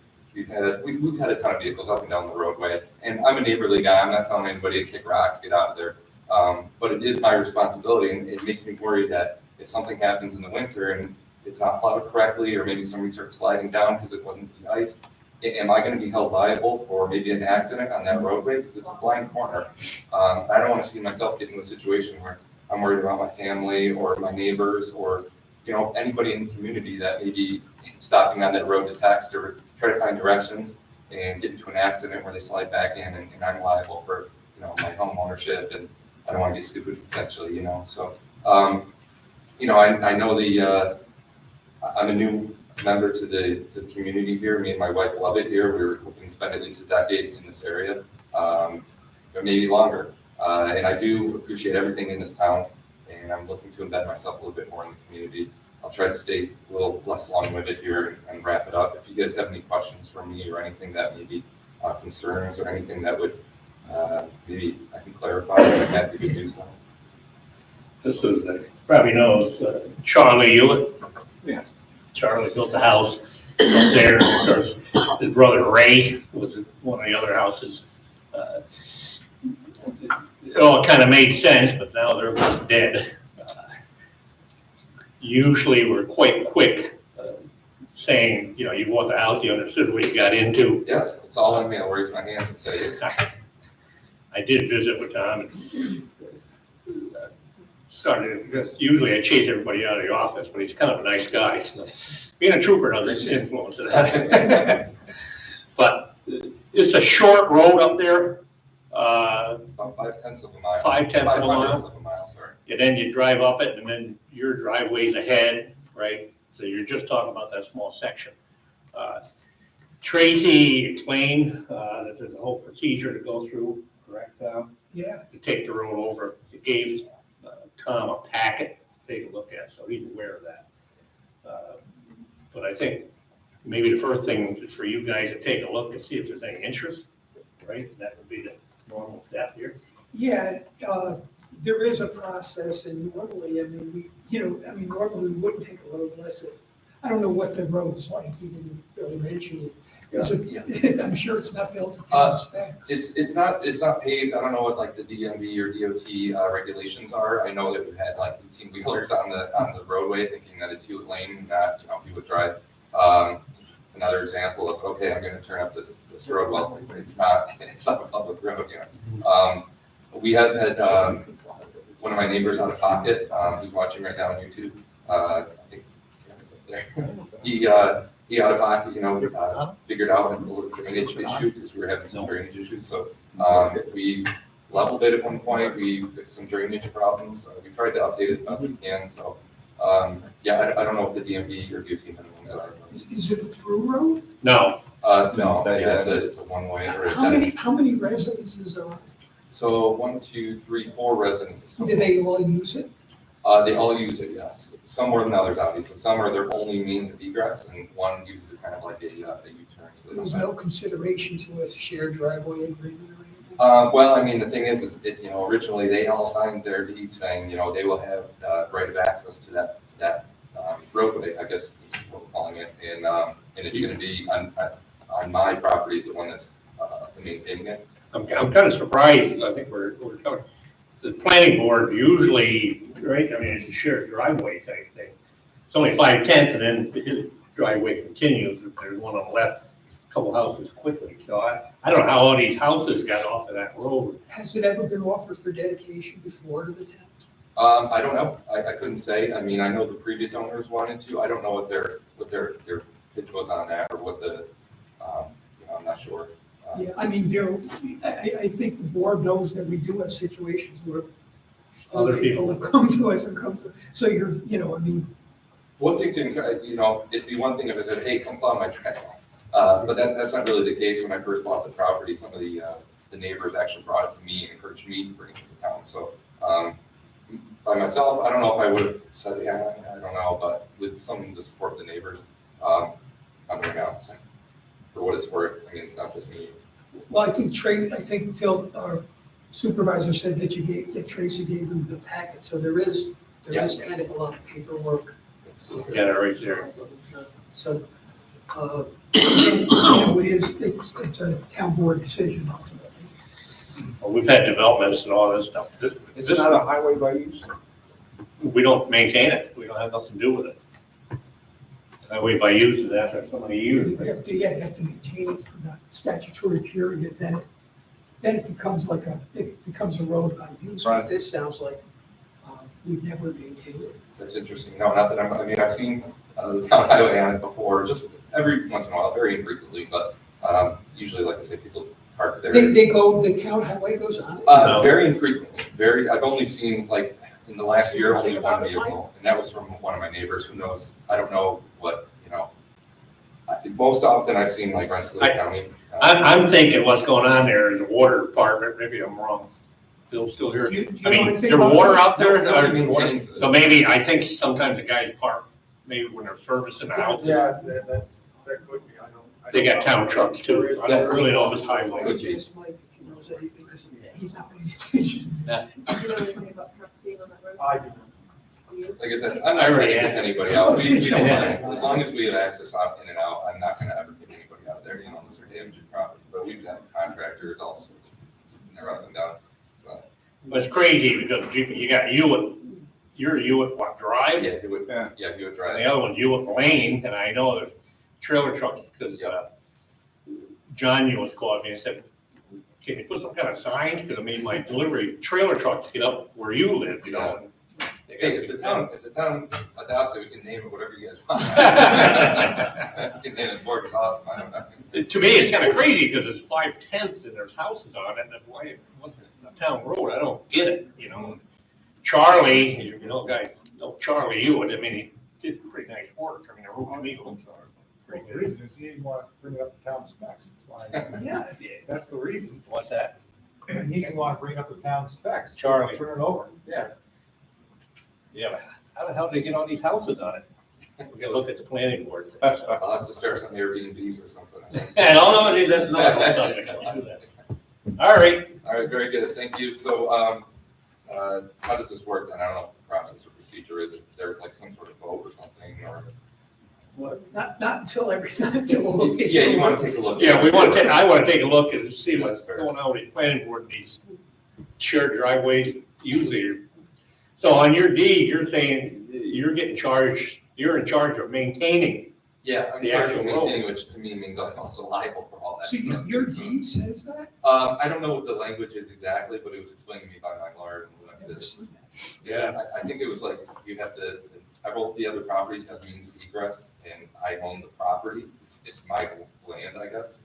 So there We means of need to look at egress. that deed, I mean, that's, Yeah, like I said, It sounds like they gave, sounds like they bought that easement.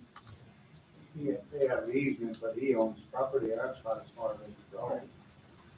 yeah, we'll I'm check not into sure. it. Okay, I'll come back to the next, if I'm up. Thank you, appreciate you bringing it. Thanks, all right, anybody else at this point? Come on. You're up, Jim.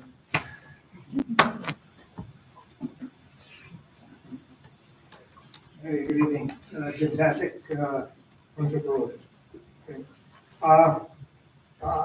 Just going back in through the year, in the springtime, there was a posting for a supervisor position in the building department. It was advertised. I was curious whether that you're still pursuing that, because it seems like the building department is in dire need of help. I know Mike and Wendy are very busy right now. Where are we leaving off of that? But which position are you talking about, Jim? Well, there was, on the website, there was a position supervisor in the building department. Probably around April, May, I would say in the springtime.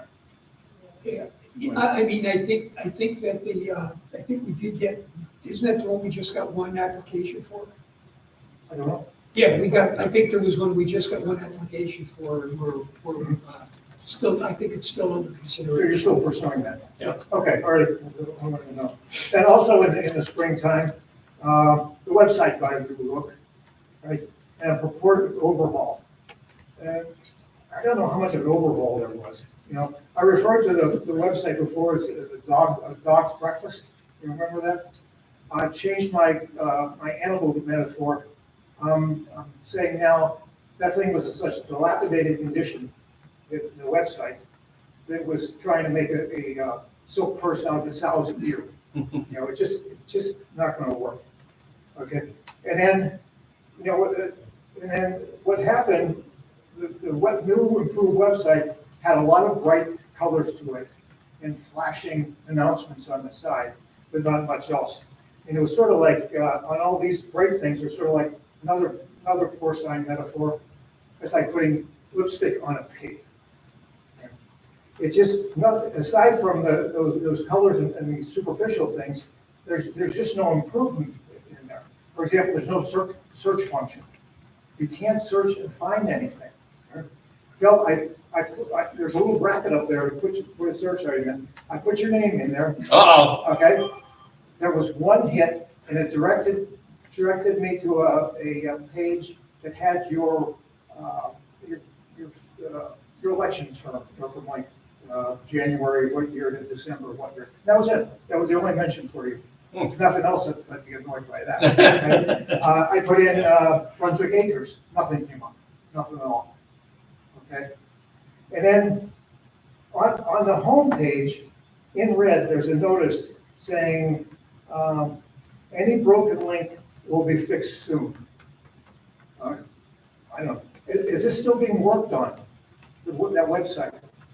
Yes, it is. Okay. Is there any idea when it's gonna be done? It's a work in progress. All I can tell you at this point. Okay. Who decides when it, is there a goal, is there a specific, like, goal for, to get it working, for example, search function? We know that they're going through each one of the individual links and updating those. That's taking some time to do because we have to copy new links and get rid of old links, and so it is being worked on. The search feature, what I was told worked, so that's news to me. Try it. So, Yeah. I will, so I will look at that. I don't, Rebecca, you think it works? No, it just doesn't, nothing comes up. Yeah, I'm sorry, but it doesn't, because if you type in tax portal in the search, it absolutely doesn't find anything, and the only way to find the tax portal right now is through the flashing announcement. Box. So if you miss that, you're not gonna find it. And it's, I don't know, I just feel like it shouldn't be so difficult. And Harrington obviously should have come up in all the minutes, all the documents. Sure, everything. I try to keep them low key. Since when? Becky, are you like the gatekeeper for this thing? Like, no, I'm sorry, I don't know who else. Amongst the other 400 duties. So if things are not working and other people know about it and don't let me know, I can't have it fixed. So I guess that's. Yeah, but the, like I said, right on there, there's that red line saying, well, sorry, for like, you're out of luck. Well, my point is, I opined this before, that this was in such bad shape, this should have just been scrapped. It's like having somebody coming into Gordy's shop with a burnout car or something like that, we're gonna fix it up. Oh, no, I would fix that. You would fix it? Yeah, one step at a time. Oh, yeah, but the thing is, somebody's gonna have to pay for that. That's right. All right, so this is my point. How much has been spent so far on this refurbishment? I'm believing $8,000, I saw tonight, How high, on the update. how much were you willing to spend on this? Did we put that, I don't know what that was, I can't remember. 8,000. 8,000? So, Excuse me. no, so it was 8,000? It was 8,000. Yeah. It was been spent so far, or the total? That was what's been spent. Okay, so how much more are we willing to put into it? Yeah. I think that was the That's cost of it, was $8,000. So it's finished then? The cost of it's finished, but they're still upgrading, they're still, Working on it. Okay, it's a so, work in progress. So it'd be if we charges make for more changes, we'll make more changes. If things aren't working, we will fix them. okay, so is the town on the hook for that, or is the It's part of that contractor? $8,000. That contractor, that's, he guarantees that's gonna go to the end for everything you want? Correct. Okay. Now, let's see. And then, like, I sort of had a quick glance through the budget. What budget category would this fall under, this computer one? Would this be under like data processing? It's under,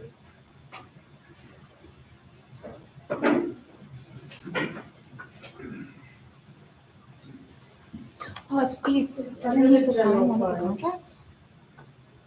Here, what's that? He has to sign one of the contracts. Tom, does Steve have to sign one of the on the contracts? top, Yeah. on the top of my head, Jim. I Oh, don't know Steve? exactly where I put Is he it. who's he? He's the chief. Water chief, we needed him? Well, whoever says on the agreement.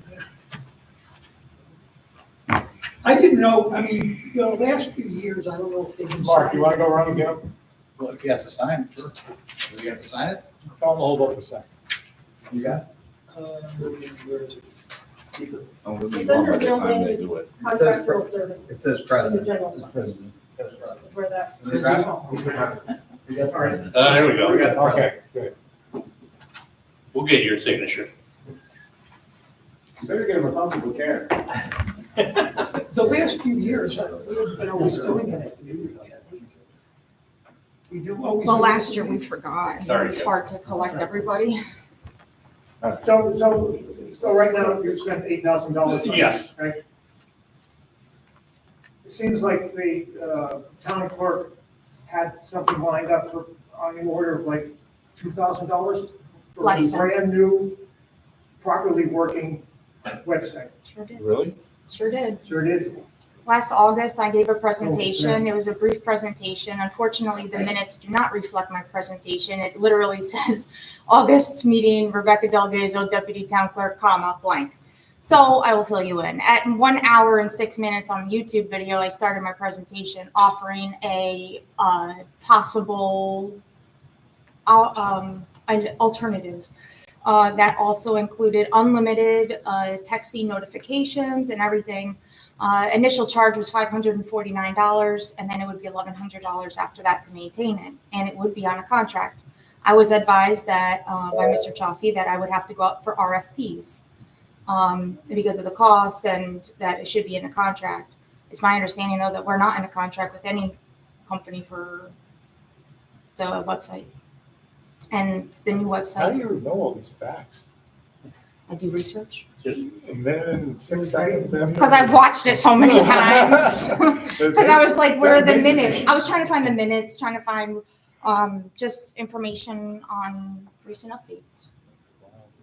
I would answer that. She pays attention to details. Thank you. Kind of look like a double team here. You got the questions, she got the answers. I did the presentation. Yeah, I'm just saying, which is fine. I mean, Which it's is not the fine. first time I've complained about the website. No. And, On the other thing. and I assume. Just saying, I can't remember facts out So in addition to $8,000, there's probably an annual fee for this also. Not that I know of. Hmm? No. There's none? There was not an annual fee for the last website, there is not an We've- annual fee for this website. Okay. We've paid $1,000. We've always paid $1,000 for an annual website fee. Yeah, I'm not sure. I'm not Okay. sure, Jim, that'll have to look. Okay. I'm thinking there might be. All right. Thank you very much. But, you know, I think the game plan was to get this going, and if there's questions that arise and concerns to come to Becky and say, listen, I pushed this button, I can't find anything, and then you go to Ahmed and try to make adjustments, you know? I mean, I thought there was an open communication here, you know, so.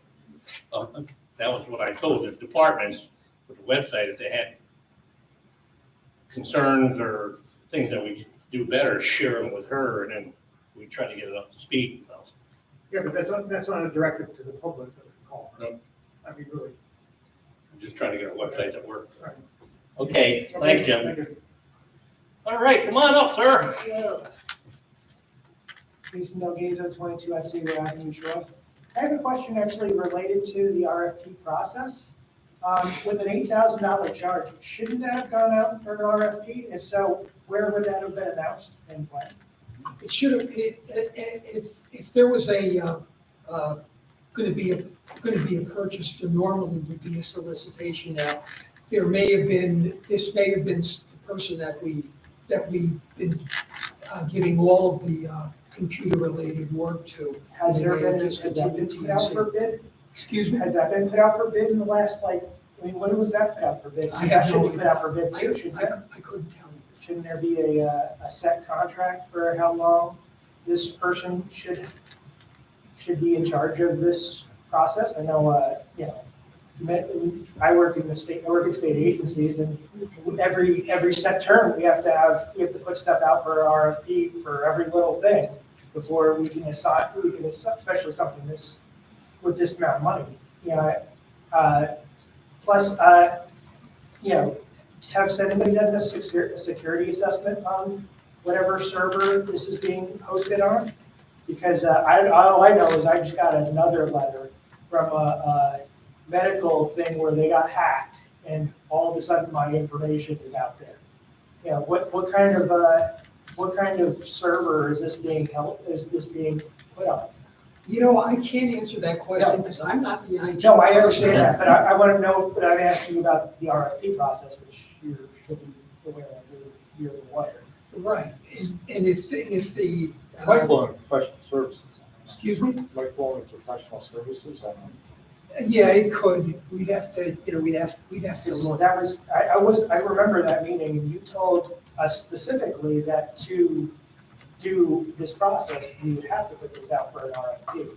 So why wasn't there? Because I think we have a contractual arrangement with this gentleman. I think what occurred here is that there was talk about doing a new website.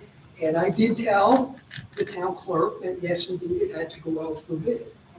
Or RFP, whatever it was decided to be. And then I think the idea was that they thought they might be able to do it more expeditiously and quickly because people were complaining about it as if we use the person who we use for all of this work to try to do it. And that decision was made. Is there a contract with this person that for a set period of time? Because, I don't believe there is. So this person has an indefinite contract with the town? Well, the town can go to anybody it wants. Yeah. The town could have gone out to bid without respect to that. I think a decision was made to proceed in that direction, okay? And Okay. That's the most I can tell you. All right, so because this person wasn't necessarily, this person has the entire town's IT contract.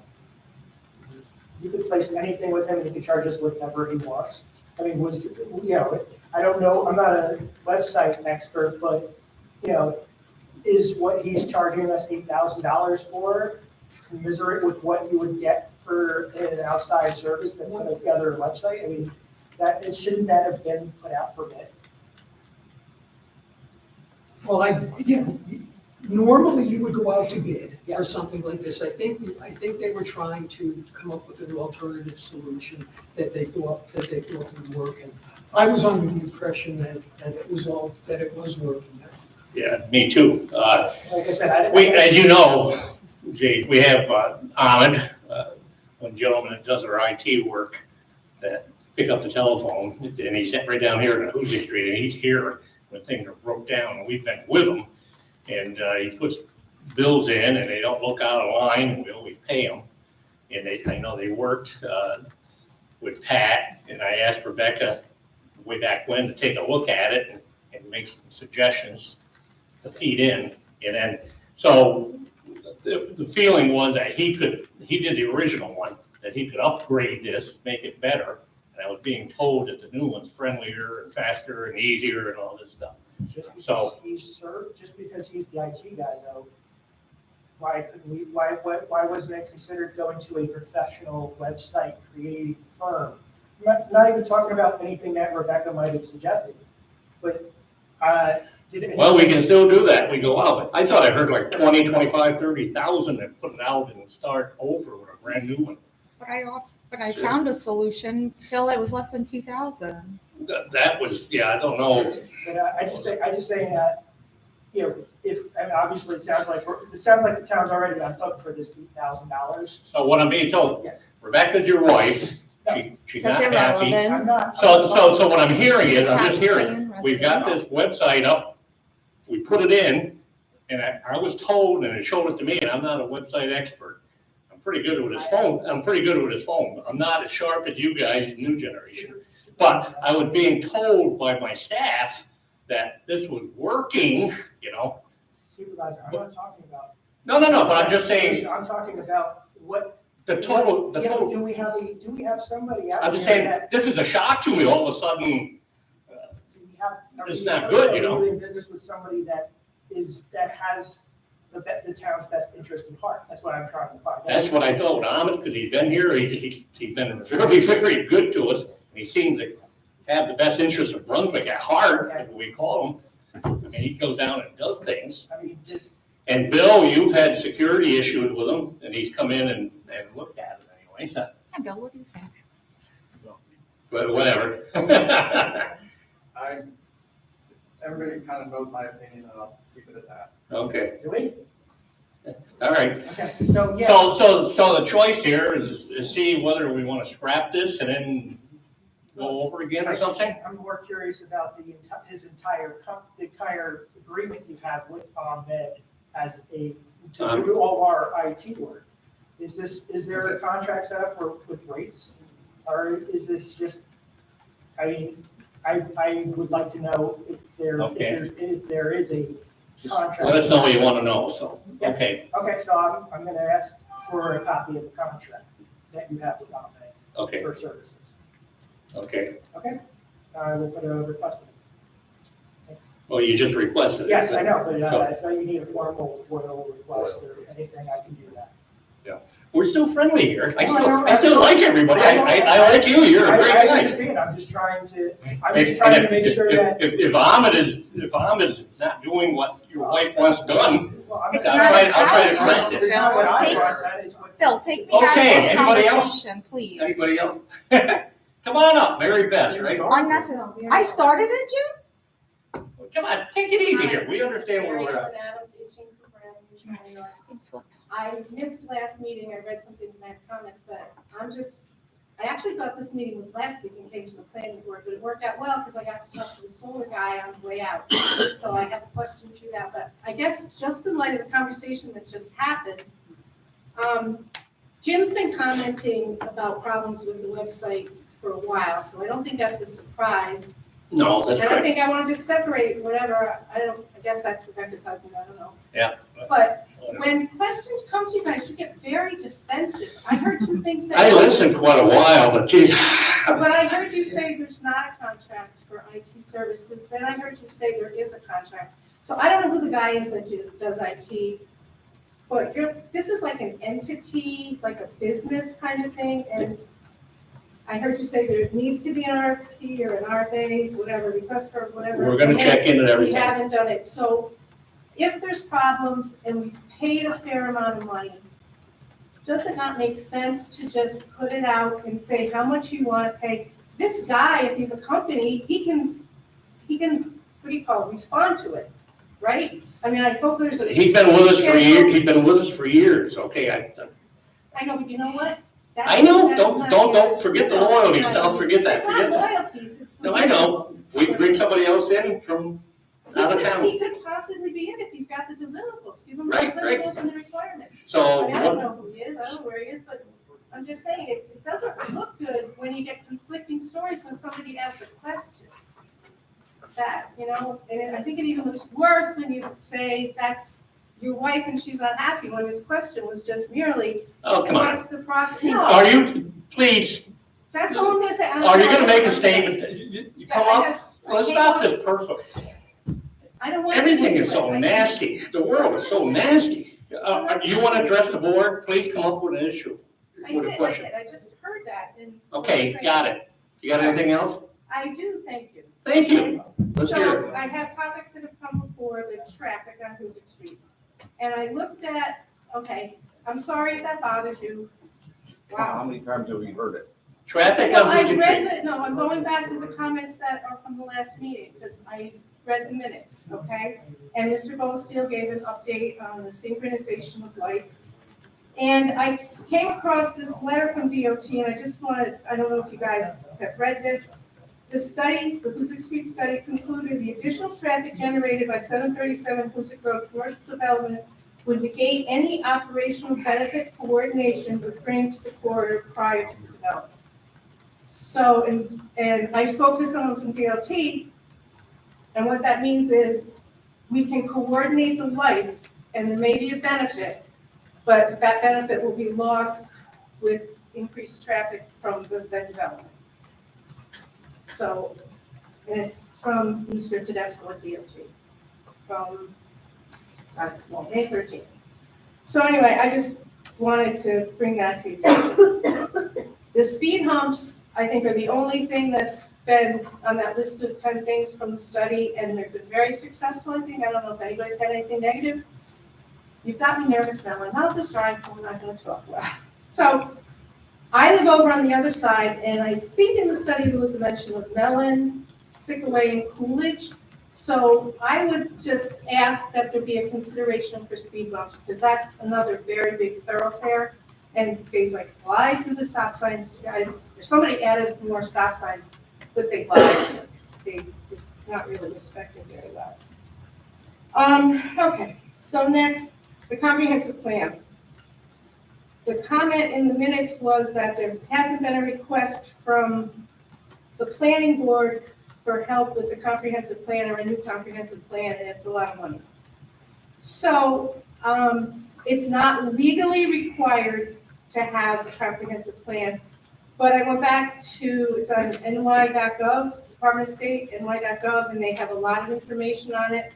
And it says, among the most important powers and duties granted by the legislature to a town government is the authority and responsibility to undertake town comprehensive planning to regulate land use for purposes of protecting public health, safety, and general welfare of its citizens. And there's town law section 272, there's a bunch of legal memorandums, there's a lot of reading. And I didn't read the whole thing, but like something put up how important it is to update it because it reflects where you are now and where you see yourself to be. And I think it's been echoed by a lot of people about the changes that have happened since 2013 in our town. So if finances are the problem, if citizens were to bring you a source of funding for the comprehensive plan, would you entertain that process again? We're always entertaining the thought of Well, then updating the I mean, comprehensive plan. it's more than entertaining. Would you implement the process again if finances weren't the issue? I don't know why you think that was the only issue. Because what the issues are that I've heard, well, because that came out that it was a financial burden. You know, I've heard from a few people, they want the comprehensive plan done, yes. But there's no movement that way, so. Well, I've heard it from like probably 5 or 10 people. But The as, town's got 15,000. okay, so the there's fact that not- the New York there's not a Department of prior- There's State, not a priority at the moment to do that. We So would- all the we will do it, but it's not a priority at the moment, and we didn't budget for it for this coming year. okay, but if funding can become non-issue.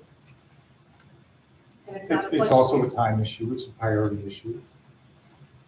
That's so interesting because when you look at Right. New York's Department of State, New York State, the Association of Towns, I don't think they call themselves, no, it is Association of Towns and stuff. It is a big issue for all those entities. So that's interesting. Okay, I'll take that and stew on it for a while. I don't think our comprehensive plan is really junk. I mean, yeah, we gotta update it. Well, But because it's not really followed too well and a lot is happening. I know you don't like Hoosick Street, and that was last comprehensive plan saying that that was our commercial zone. And I know the new ones, that's it with Hoosick Street. I mean, I understand that, but Well, no, Brunswick Street is just what it's gonna be. thank you. I think that there's been in documentation, in the study, it suggested looking back at land use and site use and that to relieve congestion. I think DOT submitted in a letter about, I think it's a development, it might have been that, whatever, that maybe things aren't consistent with our comprehensive plan. I think when you look at the traffic numbers and the development from 2013 to now, I find anybody hard pressed to say it's not a really big issue. Solar wasn't an issue. We didn't have it. We didn't know about it back then. You know, there's a lot of things that have changed.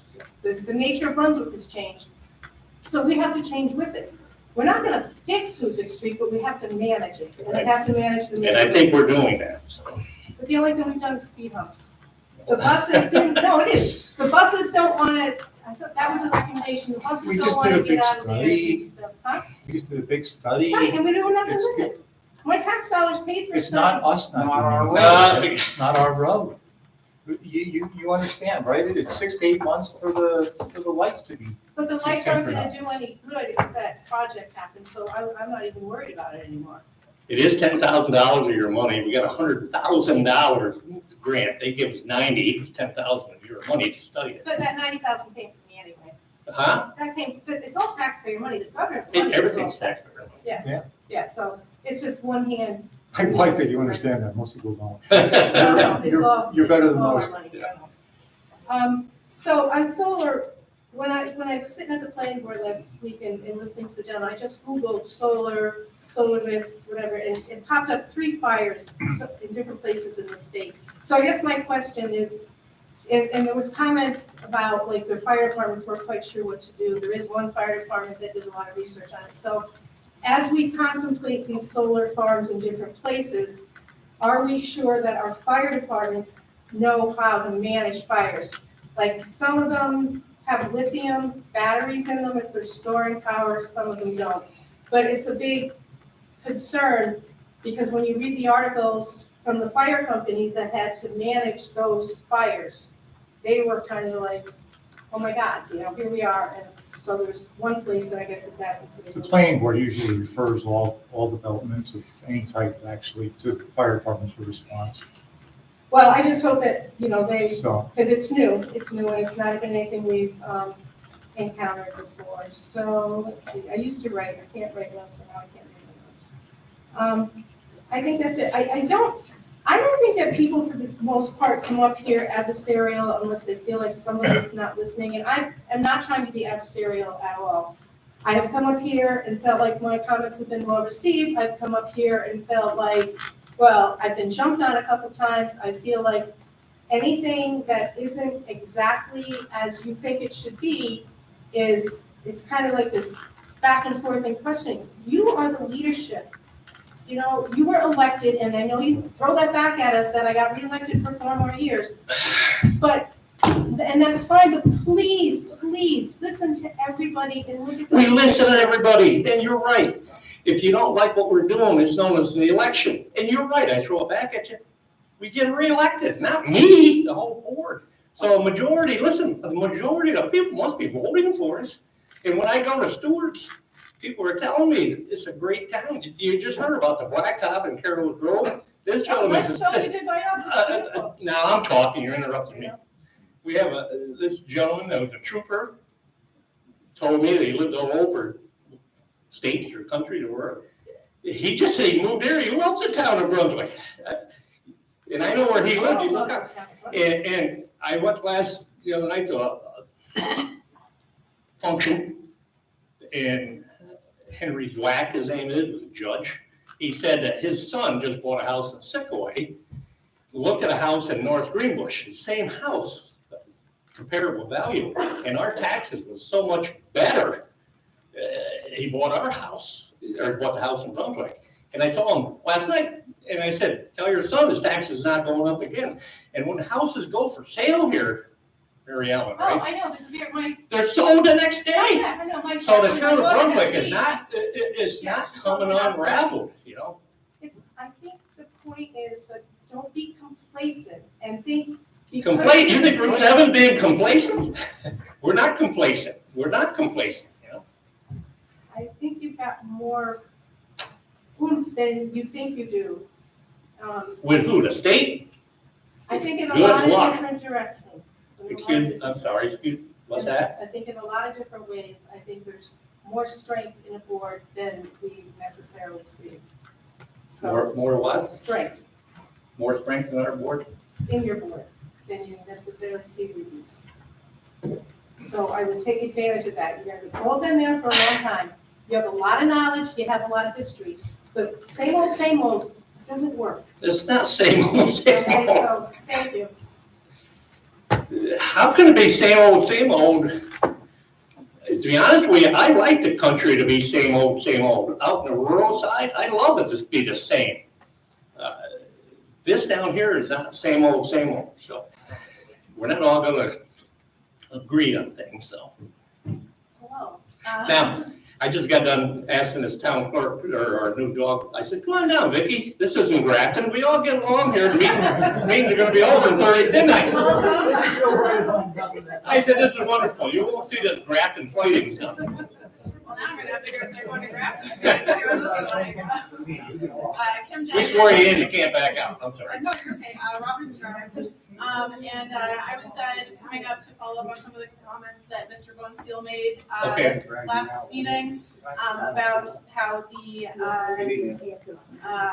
Metropolitan Planning Organization, the Capital Region Transportation Council, that they would be opening up for proposals for the transportation improvement projects. And I wanted to find out if the town has prepared any proposals related to the studies that have come out over the past 20 years for the issues that mitigating music.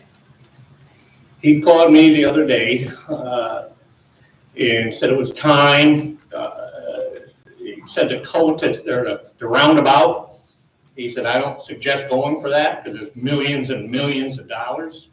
And he said one thing that the state recommended, and is my pet project that I think would help, and I don't think it's a lot of money, is when you come out of Price Chopper, where it narrows, Route 7 narrows into that one lane, so you're coming up and narrows into one lane, you know, they turn right to go to Price Chopper, then you got one lane, and then within 20 yards, you got two lanes.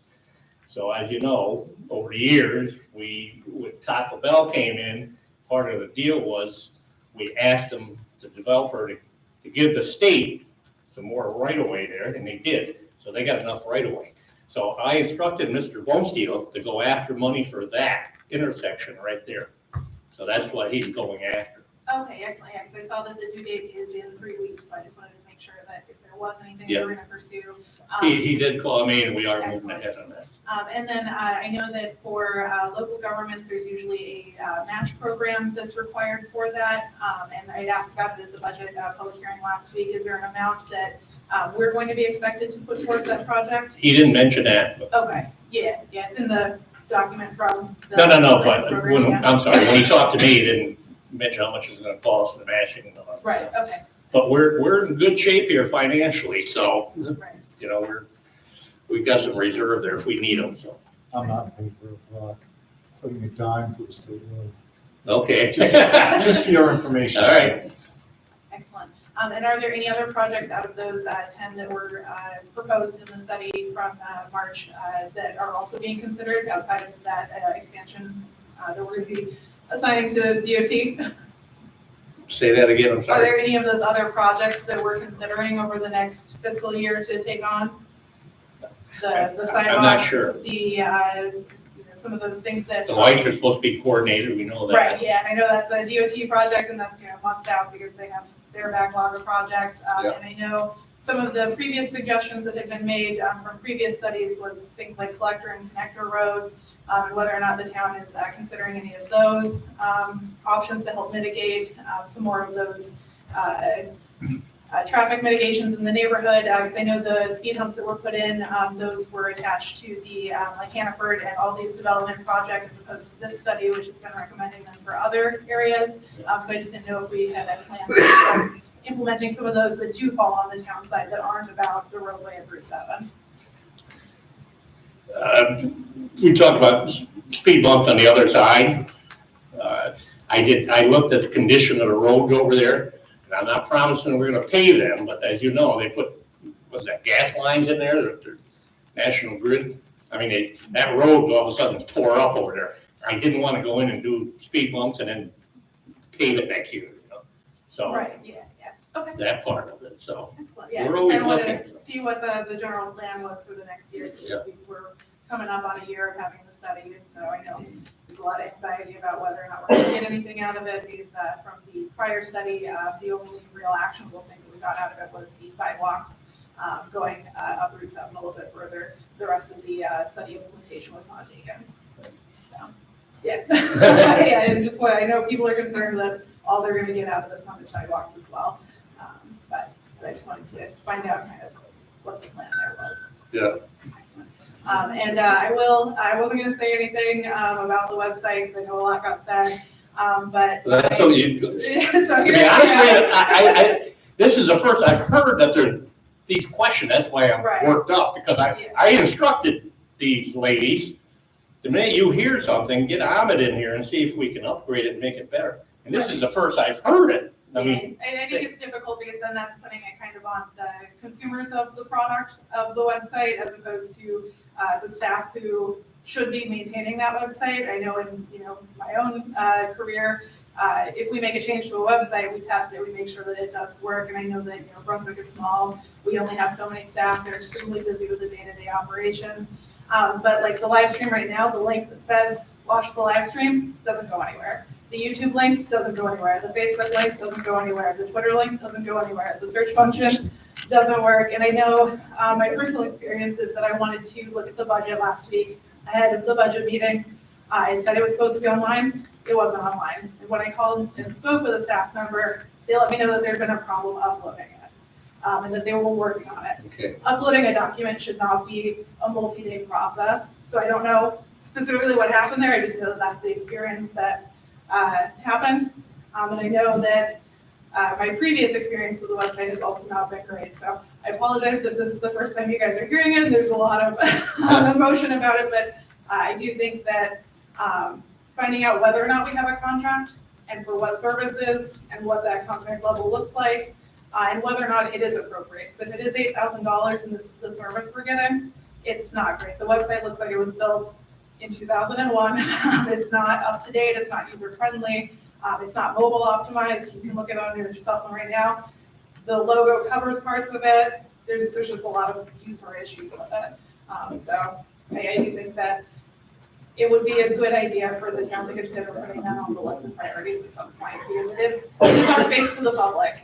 You know, people aren't here tonight because they're at home, except for us who like to come and harass you. But yeah, so. As I mentioned, for some reason, we relate pretty well. I don't know if you got a calm voice or what it is. My voice gets loud. Usually I'm not mad, but my voice just gets mad or loud.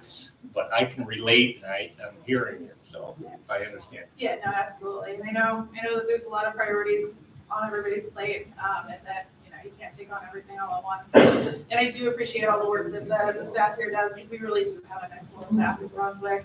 And I think that's somewhat what Mary Ellen was saying, is that, or Mary Ellen, is that just because we want to see better from Brunswick doesn't mean we don't love Brunswick. That's why we're here, because we care so much. And we all want to see better from Brunswick. Yeah, and yeah, absolutely, yeah. So I don't, like she said, I don't think anybody comes up here intending to be adversarial. It's because we want to see something good. And we all have different ideas about what is good. We can disagree about the policy and how it should all work and everything. But I think that's a sign of a healthy community. So I just wanted to put that out there that, I think we're doing good things on all sides of this. So, and I appreciate your guys' time. Thank you. Thank you. All right, anybody else? Well, good? Good. I'll move for adjournment. Can I have a second? I'll second. All in favor? Thanks, Vicki. You too.